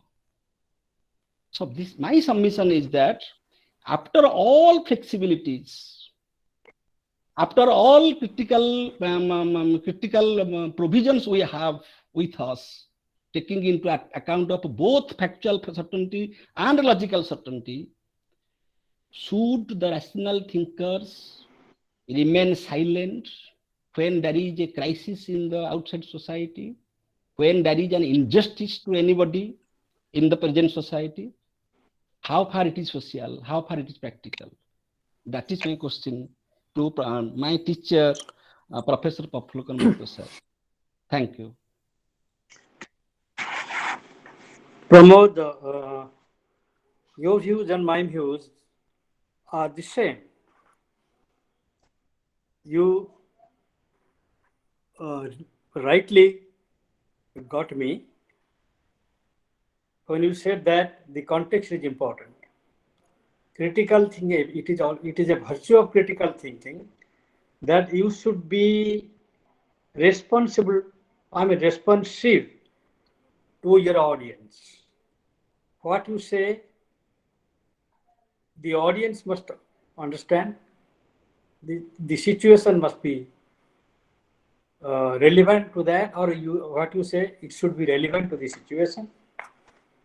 You rightly said, and rightly got me, when you say that no kind of absolutism will help in critical thinking. And after all, you are there to find out a solution that would be in the interest of justice. You gave the example of Draupadi being humiliated and all that. Right examples. So the idea is that you must, what is justice? There is no absolute principle. What is justice there? Again, it is a contextual matter. So there is nothing absolute. No, that is why I quoted 2%. Russell said that the fools are cocksure, but the intelligent people are full of doubt. You have to be always doubtful, cautious, try to modify your view if it is necessary, depending on the situation, depending on the audience. So a critical thinker must be responsible to its audience, must be also alive to the nature of the situation, which decides what is good, which decides what is just, and then you conform to justice there and conform to justice, conform to truth there. Truth, goodness, justice, they are all, they are not absolute. And that is, that is the mark of a critical thinking. None of these things are absolute. You have to take the context into consideration. Okay. Thank Pramod. you. Thank you, sir. Thank you, sir. Thank you, sir. Now, one of our third year student, Ranjita Muduli, has raised her hands. So, Ranjita, please ask your queries first.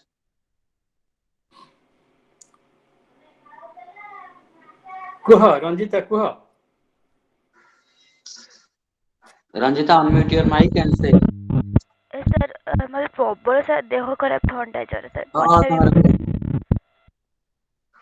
Oh. Now, I request Professor Saroj Mohanty sir to speak a few words. Saroj sir. Mahanti sir is not there, sir. Sir. Oh, he was there just. Okay. Now, if anybody have any more queries, then they may ask to Professor Mahapatra sir, or else we'll move to Kailash sir. Sir, one thing, sir. Sir, very rightly taking a parallel from Descartes, you said, I think, therefore I am, and taking that parallel, you put forth an assertion, I'm an open thinker, so I am a critical thinker. So put some light on this, sir. I'm an open thinker, so I'm a critical thinker. Taking a parallel from I think, therefore I am, from Descartes, you similar assertion you put forth towards the end, that wherein you said that I'm an open thinker, so I'm a critical thinker. So you equate open thinking with critical thinking. Is it so, sir? Sir, am I audible? You yes, you are audible. You are audible. You want to know that what is open thinking what is open thinking critical thinking? Is open thinking critical thinking? Open thinking, yeah. Open thinking is a critical thinking. Now, when Descartes said, I think, therefore I am, that was a really different question. He said that the idea, the fact that you think or doubt, whatever it is, doubting is a kind of thinking. Thinking is a human action, as I told you. Thinking is always a human action. Therefore, if you think, you exist. It is not that this therefore is not a relevant thing. You don't draw a conclusion from a premise. Simply, there being thought imply that the person is alive. But open thinking is something else. You think, you can think illogically, you can think logically, you can think in a way in which you are open to change your views. So that is a different thing. Critical thinking in that sense is open thinking. And Descartes' idea of I think, therefore I am belongs to a different area altogether. Okay. So, sir, what I mean to say here is open to, as you said, that not from a perspective, we should be open to alternative perspectives. So we are open to our thinking is open to different alternative perspectives. So taking the different perspectives, we frame a ground for certain, say, as you said, for the ground for intellectual and social responsibility, and that accounts to what you say is critical thinking. That's the position that I want to have there, sir. That is the position. Open. You are open means you are open to entertain any idea, provided that sounds reasonable. You are also open to reject your own idea if it is found to be irrational from any point of view. Openness is that. Okay. Thank you, sir. Thank you. Okay.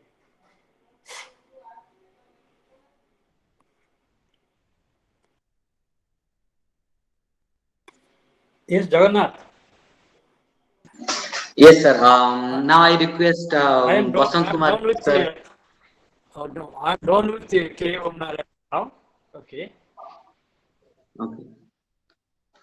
Yeah, Basant Kumar Das, sir. Please speak few words. ବସନ୍ତ ଅଛି କି? ବସନ୍ତ ନାହିଁ? Bosan. I think he left. ବସନ୍ତ ନାହାନ୍ତି ବୋଧେ, ଛାଡ଼ିଗଲାଣି ବୋଧେ। Acha, now I request Dr. Kailash Chandra Maharana sir to speak few words if he wants. Or else we'll move on to Kailash Das sir.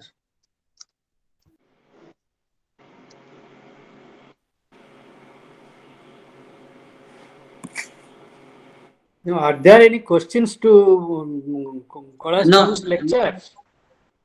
Yes, sir. I wish to have a question for Kailash sir. Sir, Yes, sir, yes. yes, sir. So, sir was making a reference to a pregnant lady where the fetus, where the baby is outside the womb, and any outgrowth will be dangerous to the mother. And there is a religious notion, the Catholic notion, that we cannot go for abortion. And there is a thinking that no, we should need to save a life. So there is a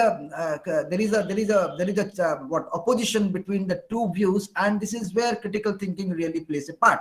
And actually, when we are stripped to a stand, when we take the preconceptions, the preconceived notions, and we are not in a position to sacrifice those, then a lot of problems do come.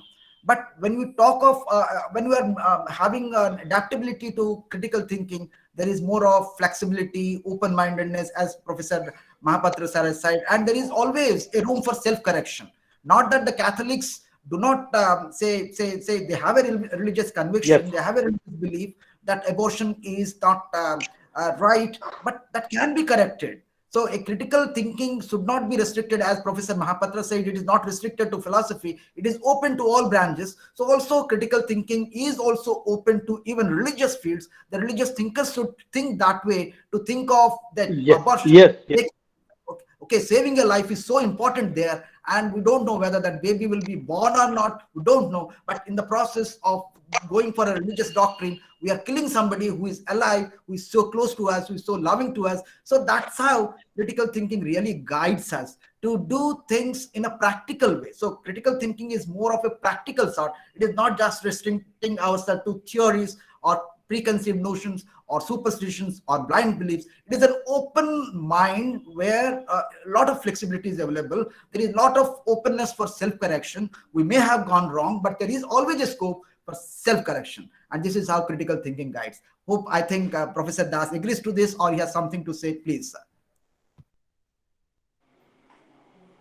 Om Babu, you have rightly pointed out this in the exactly. This is what the content says. A critical thinker takes note of a context where it is detrimental if you follow this for a life is at a risk.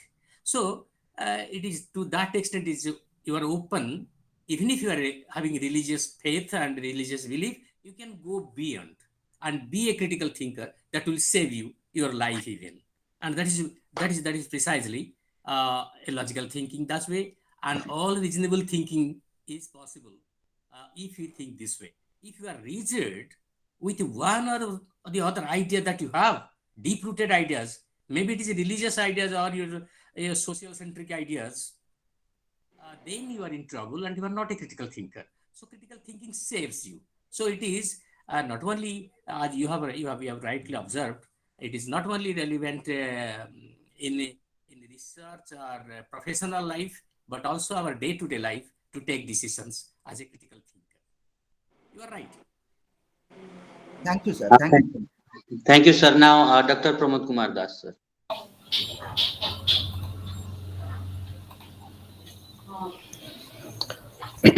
I have one question to Professor Das. Professor Das beautifully said that critical thinking should be free from any type of emotion. Emotion should not be there. Emotional bias should not be there. Emotional bias or any type of bias.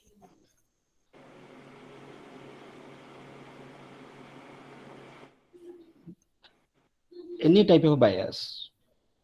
My point is, critical thinking or biased thinking, these two types of thinkings are executed by an individual. When the individual has an has a power, he's a judge, or he's the king, or he's the father of the family, or the head of the family, or he's the president in the meeting. So these people are individuals.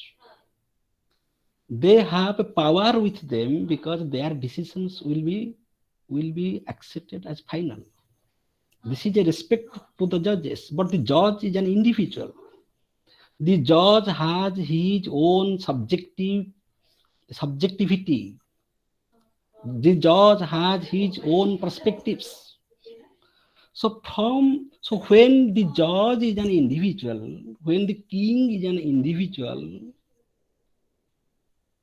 and he will be accepted by the others, somehow it is going against the freedom of a critical thinking, because the king will be accepted, because the judge will be accepted, even if the judgment is going wrong.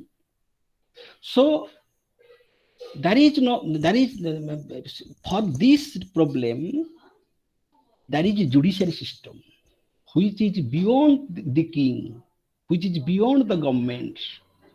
But in also judiciary system, we have the Supreme Court, and the Supreme Court judge is also an individual. He has his own subjectivity. The judge of the Supreme Court, the judgment of the judge of the Supreme Court is also final. So in human mechanism, either in society or in judiciary, the matter ends with a subjectivity.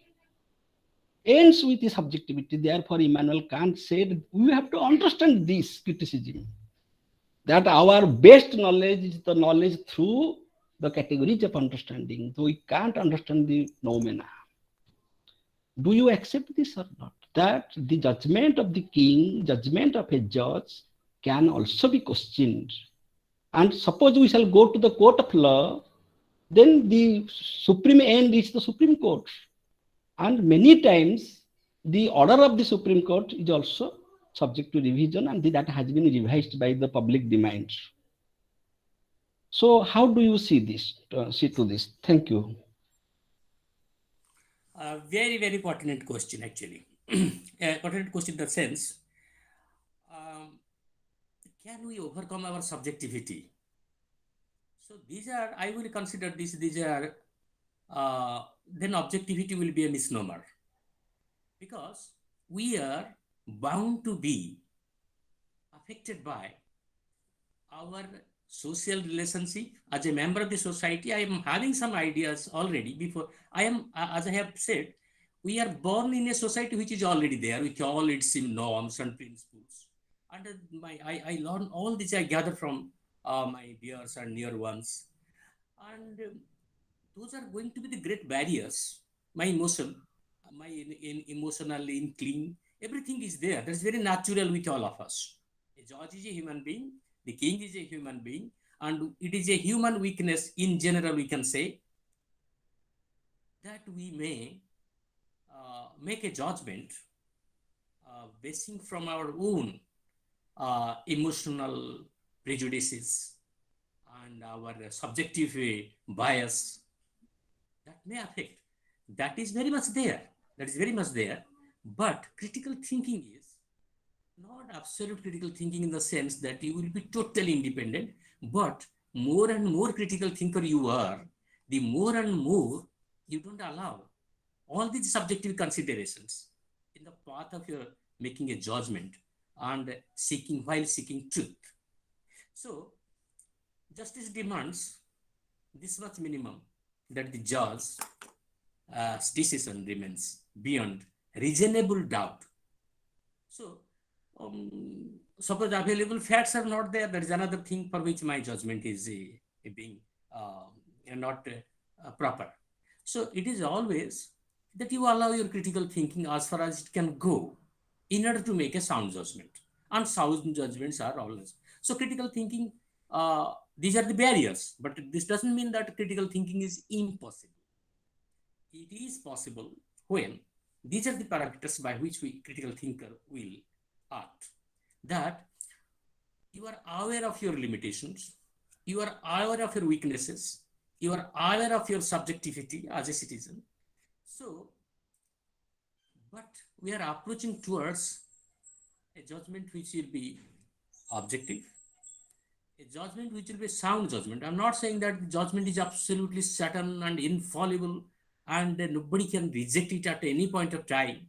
It can be changed, but it is very proper on my part to allow my reasoning and the availability of facts that is with me to make the best judgment possible. So a critical thinker seeks to give the best judgment as a seeker of truth. So, but that is there always, as you have already rightly pointed out. We are all suffering from the subjectivity. But another thing that you have not pointed out, but I like to answer that also. Suppose you are a critical thinker. That's the more important point I will raise. Suppose you are a critical thinker. You are a best critical thinker. You are aware of all these things. You have the ability and the skill of critical thinking to the optimum. But you are refusing to apply this when a situation comes, in a practical situation. Because you find if you apply this, it is to your disadvantage. So the ethical question also comes. Here, I would say critical thinker is not just a metacognition theory. It is also to include ethical boundaries. You are a critical thinker means also you should do critical thinking. Just not you are skilled with critical thinking, but you ought to do critical thinking, which Professor Mahapatra has given some hints while talking in a context. How do we also practice critical thinking?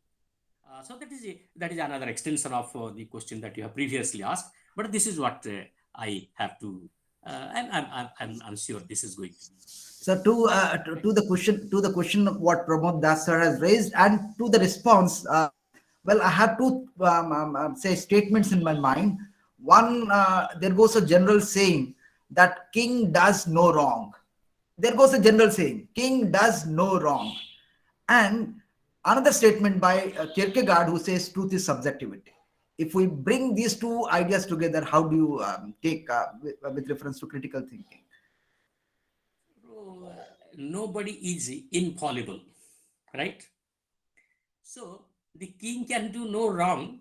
I am not sure about the context in which he says. Maybe sometimes we're stretching a metaphor too far.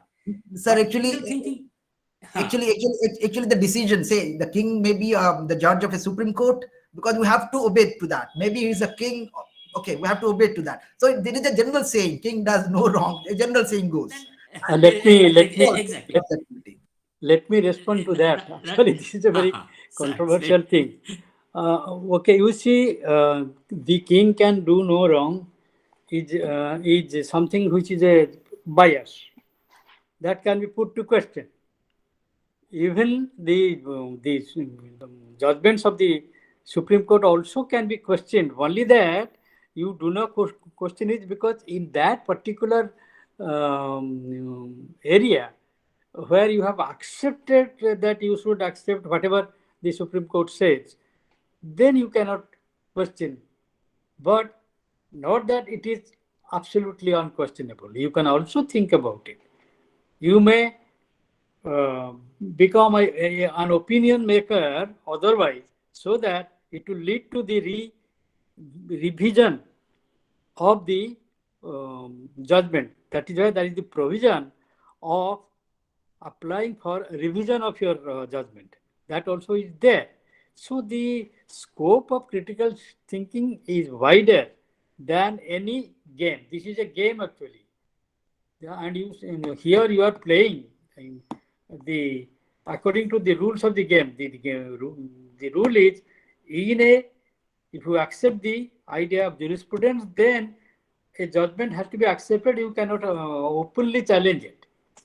But that is limited to a particular game, rules of the game. But again, that also can be challenged. Even the judges themselves also revise them. That is the provision for revision. So critical thinking is wider than judgments and the the opinion of the kings and all that.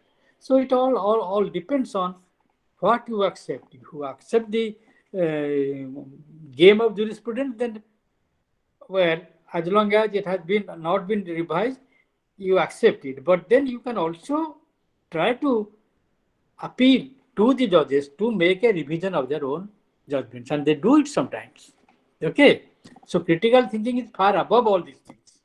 Only that it becomes restricted because of the rules of the game. Okay, I think that should Thank you, sir. clarify. Sir, the thing is, yes. What is point at point is that the judge, in order to be a good judge, and his judgment, in order to be a sound judgment, must follow critical thinking. That is precisely the thing. A judge not True, having he the has ability been of a also critical, exercising the power of yes, critical yes, yes. thinking. Yes, Say but he then is he not may also exercising. go There wrong. is the scope of revision is also a mark of critical thinking. That the judge is open to criticism, that his judgments may be wrong. So that is also a Yes, mark of that critical is thinking. why there is provision for revision of judgments. Yes. That Okay. provision says about accepting Yes. critical thinking. That provision, and also it depends on what good judges we have who are not proficient in critical thinking. That is very unfortunate and misfortune. But a judge also should be a critical thinker. That's what the contention is. A judge is actually judge is a It critical should thinker. be at least. If Only it is that, not, I mean, see, when you are critical thinking, idea is all right, but when you are taking resort to critical thinking, it doesn't mean that you are absolutely right. Okay. critical thinking doesn't So the doesn't provision accept for one thing that revision was of you are provision true for all the time revision of and your judgments judgment is is there. best. That is openness. Right. So the judge, as a critical thinker, is open for his own self-correction. A critical thinker, whenever he comes with a judgment, there is always an openness for self-correction. So that is the true mark of a critical thinker, I feel, sir. There is always openness for self-correction, whatever the decision may be. So that is a sign of we have critical thinking. Thank you. Yeah, Thank we you. have one Thank you more so much. last Thank you so much. queries by Dr. Kailash Chandra Maharana, sir. Sir, please unmute your mic and. Okay, my hearty pranam to my teacher, Professor Sir and Professor Kailash Chandra. Today, both the lectures have benefited us, and both have given their conceptual clarification on the critical thinking, and it is very much benefited to all of us. But sometimes it is found that a best critical thinker puts his reflection on different philosophical issues and different philosophical problems and other thoughts. But he fails in his own situation and own thought because sometimes he is found to be biased. When situation comes to himself, actually he is biased. Why a critical thinker sometimes biased in his own situation? Sir. To Subjective whom this boundary. question is directed to, sir? Maharana, Sir. Look, if you are biased, then you are not a critical thinker. Yes. So, if you are prone to this bias, a critical thinker is always aware of his limitations and weaknesses. Quite true. Yes. He is aware of his biases that there, and he will not allow his personal bias to affect his judgment, because a sound judgment should be free from all these things. So right. I'm just if I understand what you say in the context, suppose for example, when we are doing research, I give you an example because most of us were involved in research. Sometimes a candidate does not do justice to the opponent. For example, you have a Marxist ideas and you are criticizing liberalism. So here the argument is that a critical thinker in you will say that let me first defend liberalism as far as is possible with all kind of intellectual honesty and integrity. Then I will criticize in equal power intellectual power and honesty, that the weaknesses of that doctrine. But most of some time, what we do as researchers is that we put our opponent's view in a very weak pedestal and reject it and try to prove our point. So research methodology itself says that there's a lot of scope for critical thinking there, in the sense that we do justice to the opponent's view. That is what I have just said. Indian systems of philosophization allows this. That when a particular system is attacking another system in Indian context, or in the same system, different views are there, they present the opponent's view as powerfully as possible. So that is the exposition of their view and doing full justice as far as my capacity in understanding that doctrine, that theory, that idea. Then I will try to criticize it, not putting it in a very weak field and just finding out its weaknesses without comparing it, saying that. So it is a matter of taking comprehensively the view that surrounds it. So that is a kind of doing justice to my opponent's view while criticizing my opponent's view or opponent's idea. So their intellectual honesty is a hallmark of critical thinking also. That is what Professor Mahapatra has repeatedly said several times. That is what is my take on this. Okay, Yeah, thanks so much, sir. Pranam. if Professor Mahapatra want to respond to what Professor Maharana has said, then sir, please respond.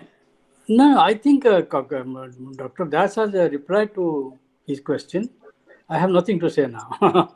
Okay, thank you. If any more queries, then please raise your hand or ask fast, or this is all from the post talk session. Thank you. Now over to I shall just add one sentence more. yes, sir. Very brief, please. I agree with Professor Das. What is said at the end of his answer. Professor Hrudananda Rai was saying very beautiful thing. He always says that when there is a dialogue process, they appear to be two parties, Dipakya. But actually, in the proper dialogue process, every Pakya really wants to establish the truth, not to win the argument. That should be the spirit of a critical thinker. That I am arguing only to know the truth, not to win over my opponent. If that frankness, that honesty is there, that is intellectual integrity. Yeah. Yes, that is true, Pramod. I mean, arguing or critically thinking is not winning or losing. Unfortunately, when we argue, sometimes our personal interests take the better of our spirit of critical thinking, but that is not the right thing, as you have said. And the spirit of critical thinking is to find out the truth. And in the process of that, you may be prepared to give up your own ideas and subscribe to the idea of your opponent. That should be the true spirit. Yes, thank you. Sir, actually, very, very right, Pramod Babu, that it is actually when we try to prove that we are right, we do a lot of justifying act and we do a lot of rationalization. Rationalization, yes, but not reason. Rationalization, we do rationalization or we try to justify. When we prove that we want to prove that we are right. And I am very much interested that I should be right at least. But here, a truth seeker will not do. You will find what is the rationale behind it. What are the good reasons behind? He will go for justification, not justifying. He will go for rationality, but not rationalization of his views. So rationalization and justifying are different. That can be used as tools to prove that you are right simply, merely. But if a truth seeker, he will just argue for the sake of truth, as a seeker of truth. Really. That's what the thing is. In other words, that I have said, what already Professor Mahapatra has very nicely said. Yes. Now this is all from the post of discussion. Now it's over to Professor Vijay Kumar Naik. Thank you, sir.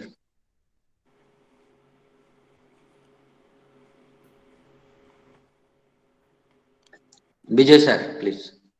Thank you, Professor Mahanti. You have conducted well the questionnaire session. Before going to propose a vote of thanks by Mrs. Charulata Das, I would say that both these lectures have opened our eyes, have opened the vistas to find a true way of life. Critical thinking is not a complex thinking, it is a creative thinking. Creative in the sense that it proceeds dialectically. As Dr. Das, Pramod Babu has pointed out rightly, it goes directly.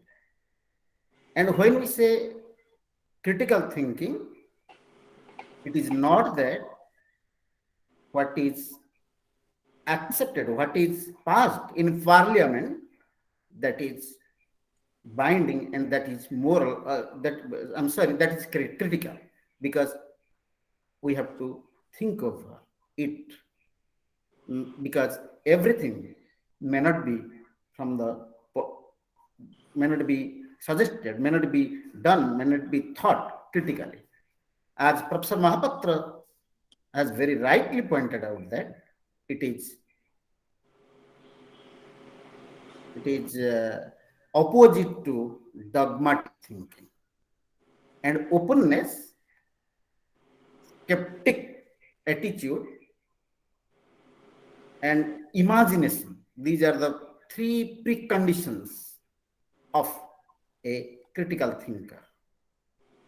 Anyway, it is really enlightening, both these lectures, very enlightening, and benefited our students and participants a very lot.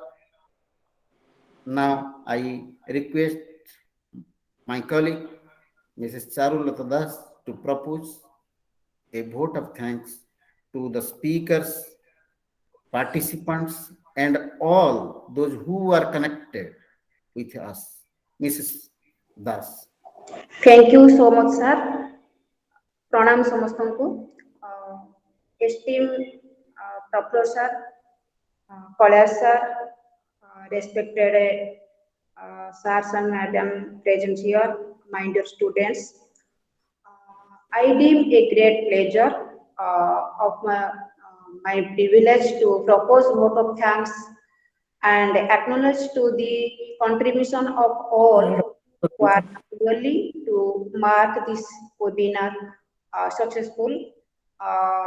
And first of all, I would like to extend my sincere gratitude to ICPR for promoting this type of webinar on behalf of my department, philosophy department, UN Autonomous College of Science and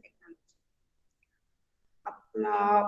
I would like to convey my heartfelt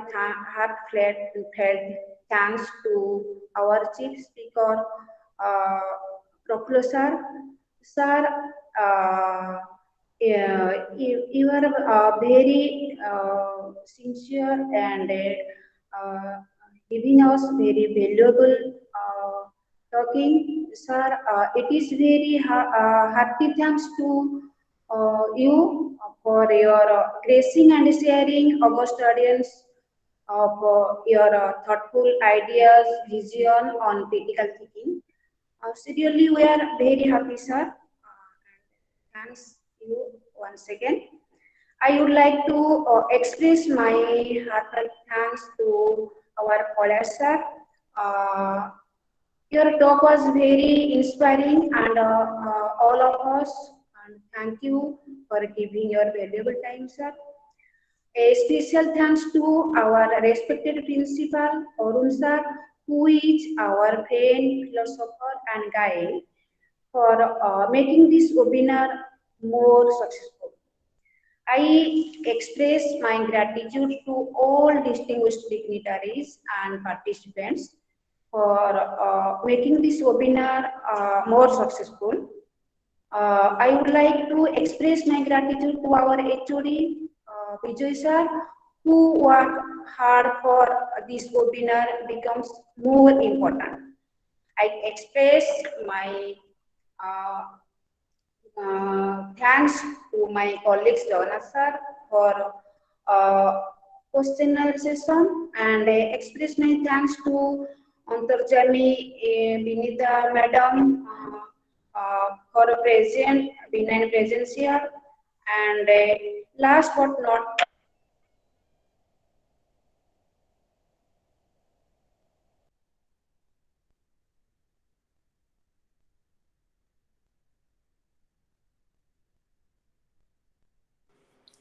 କୁଆଡେ ପଳେଇଲା ସେ ଚାରୁ କୁଆଡେ ଚାଲିଗଲା ଠିକ ଅଛି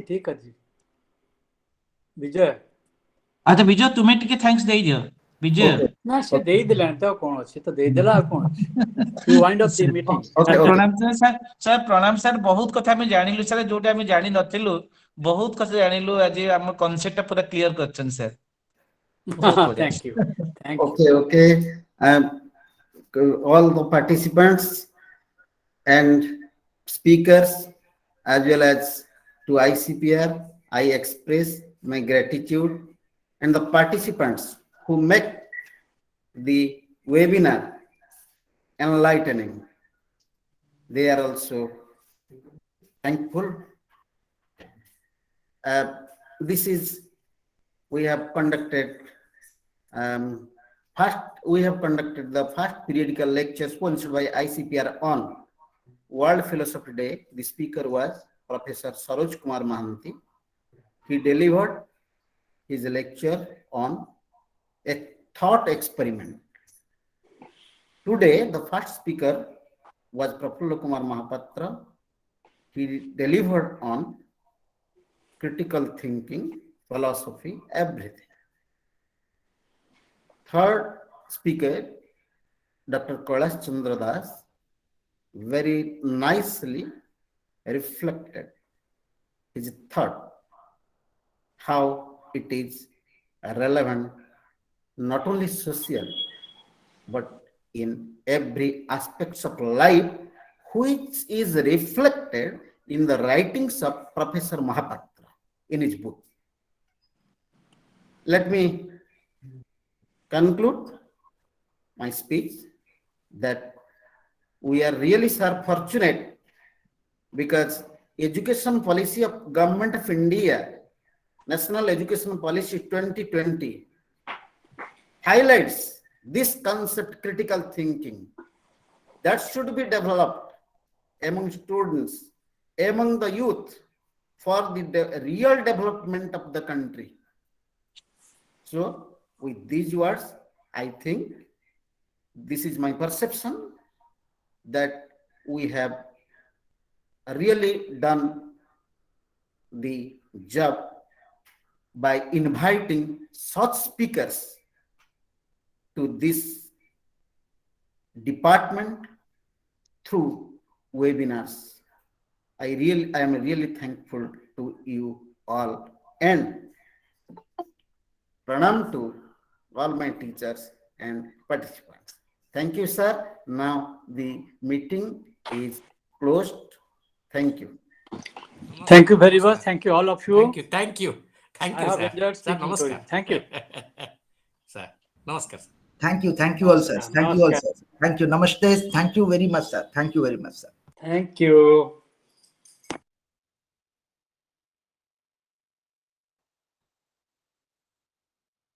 What a cram.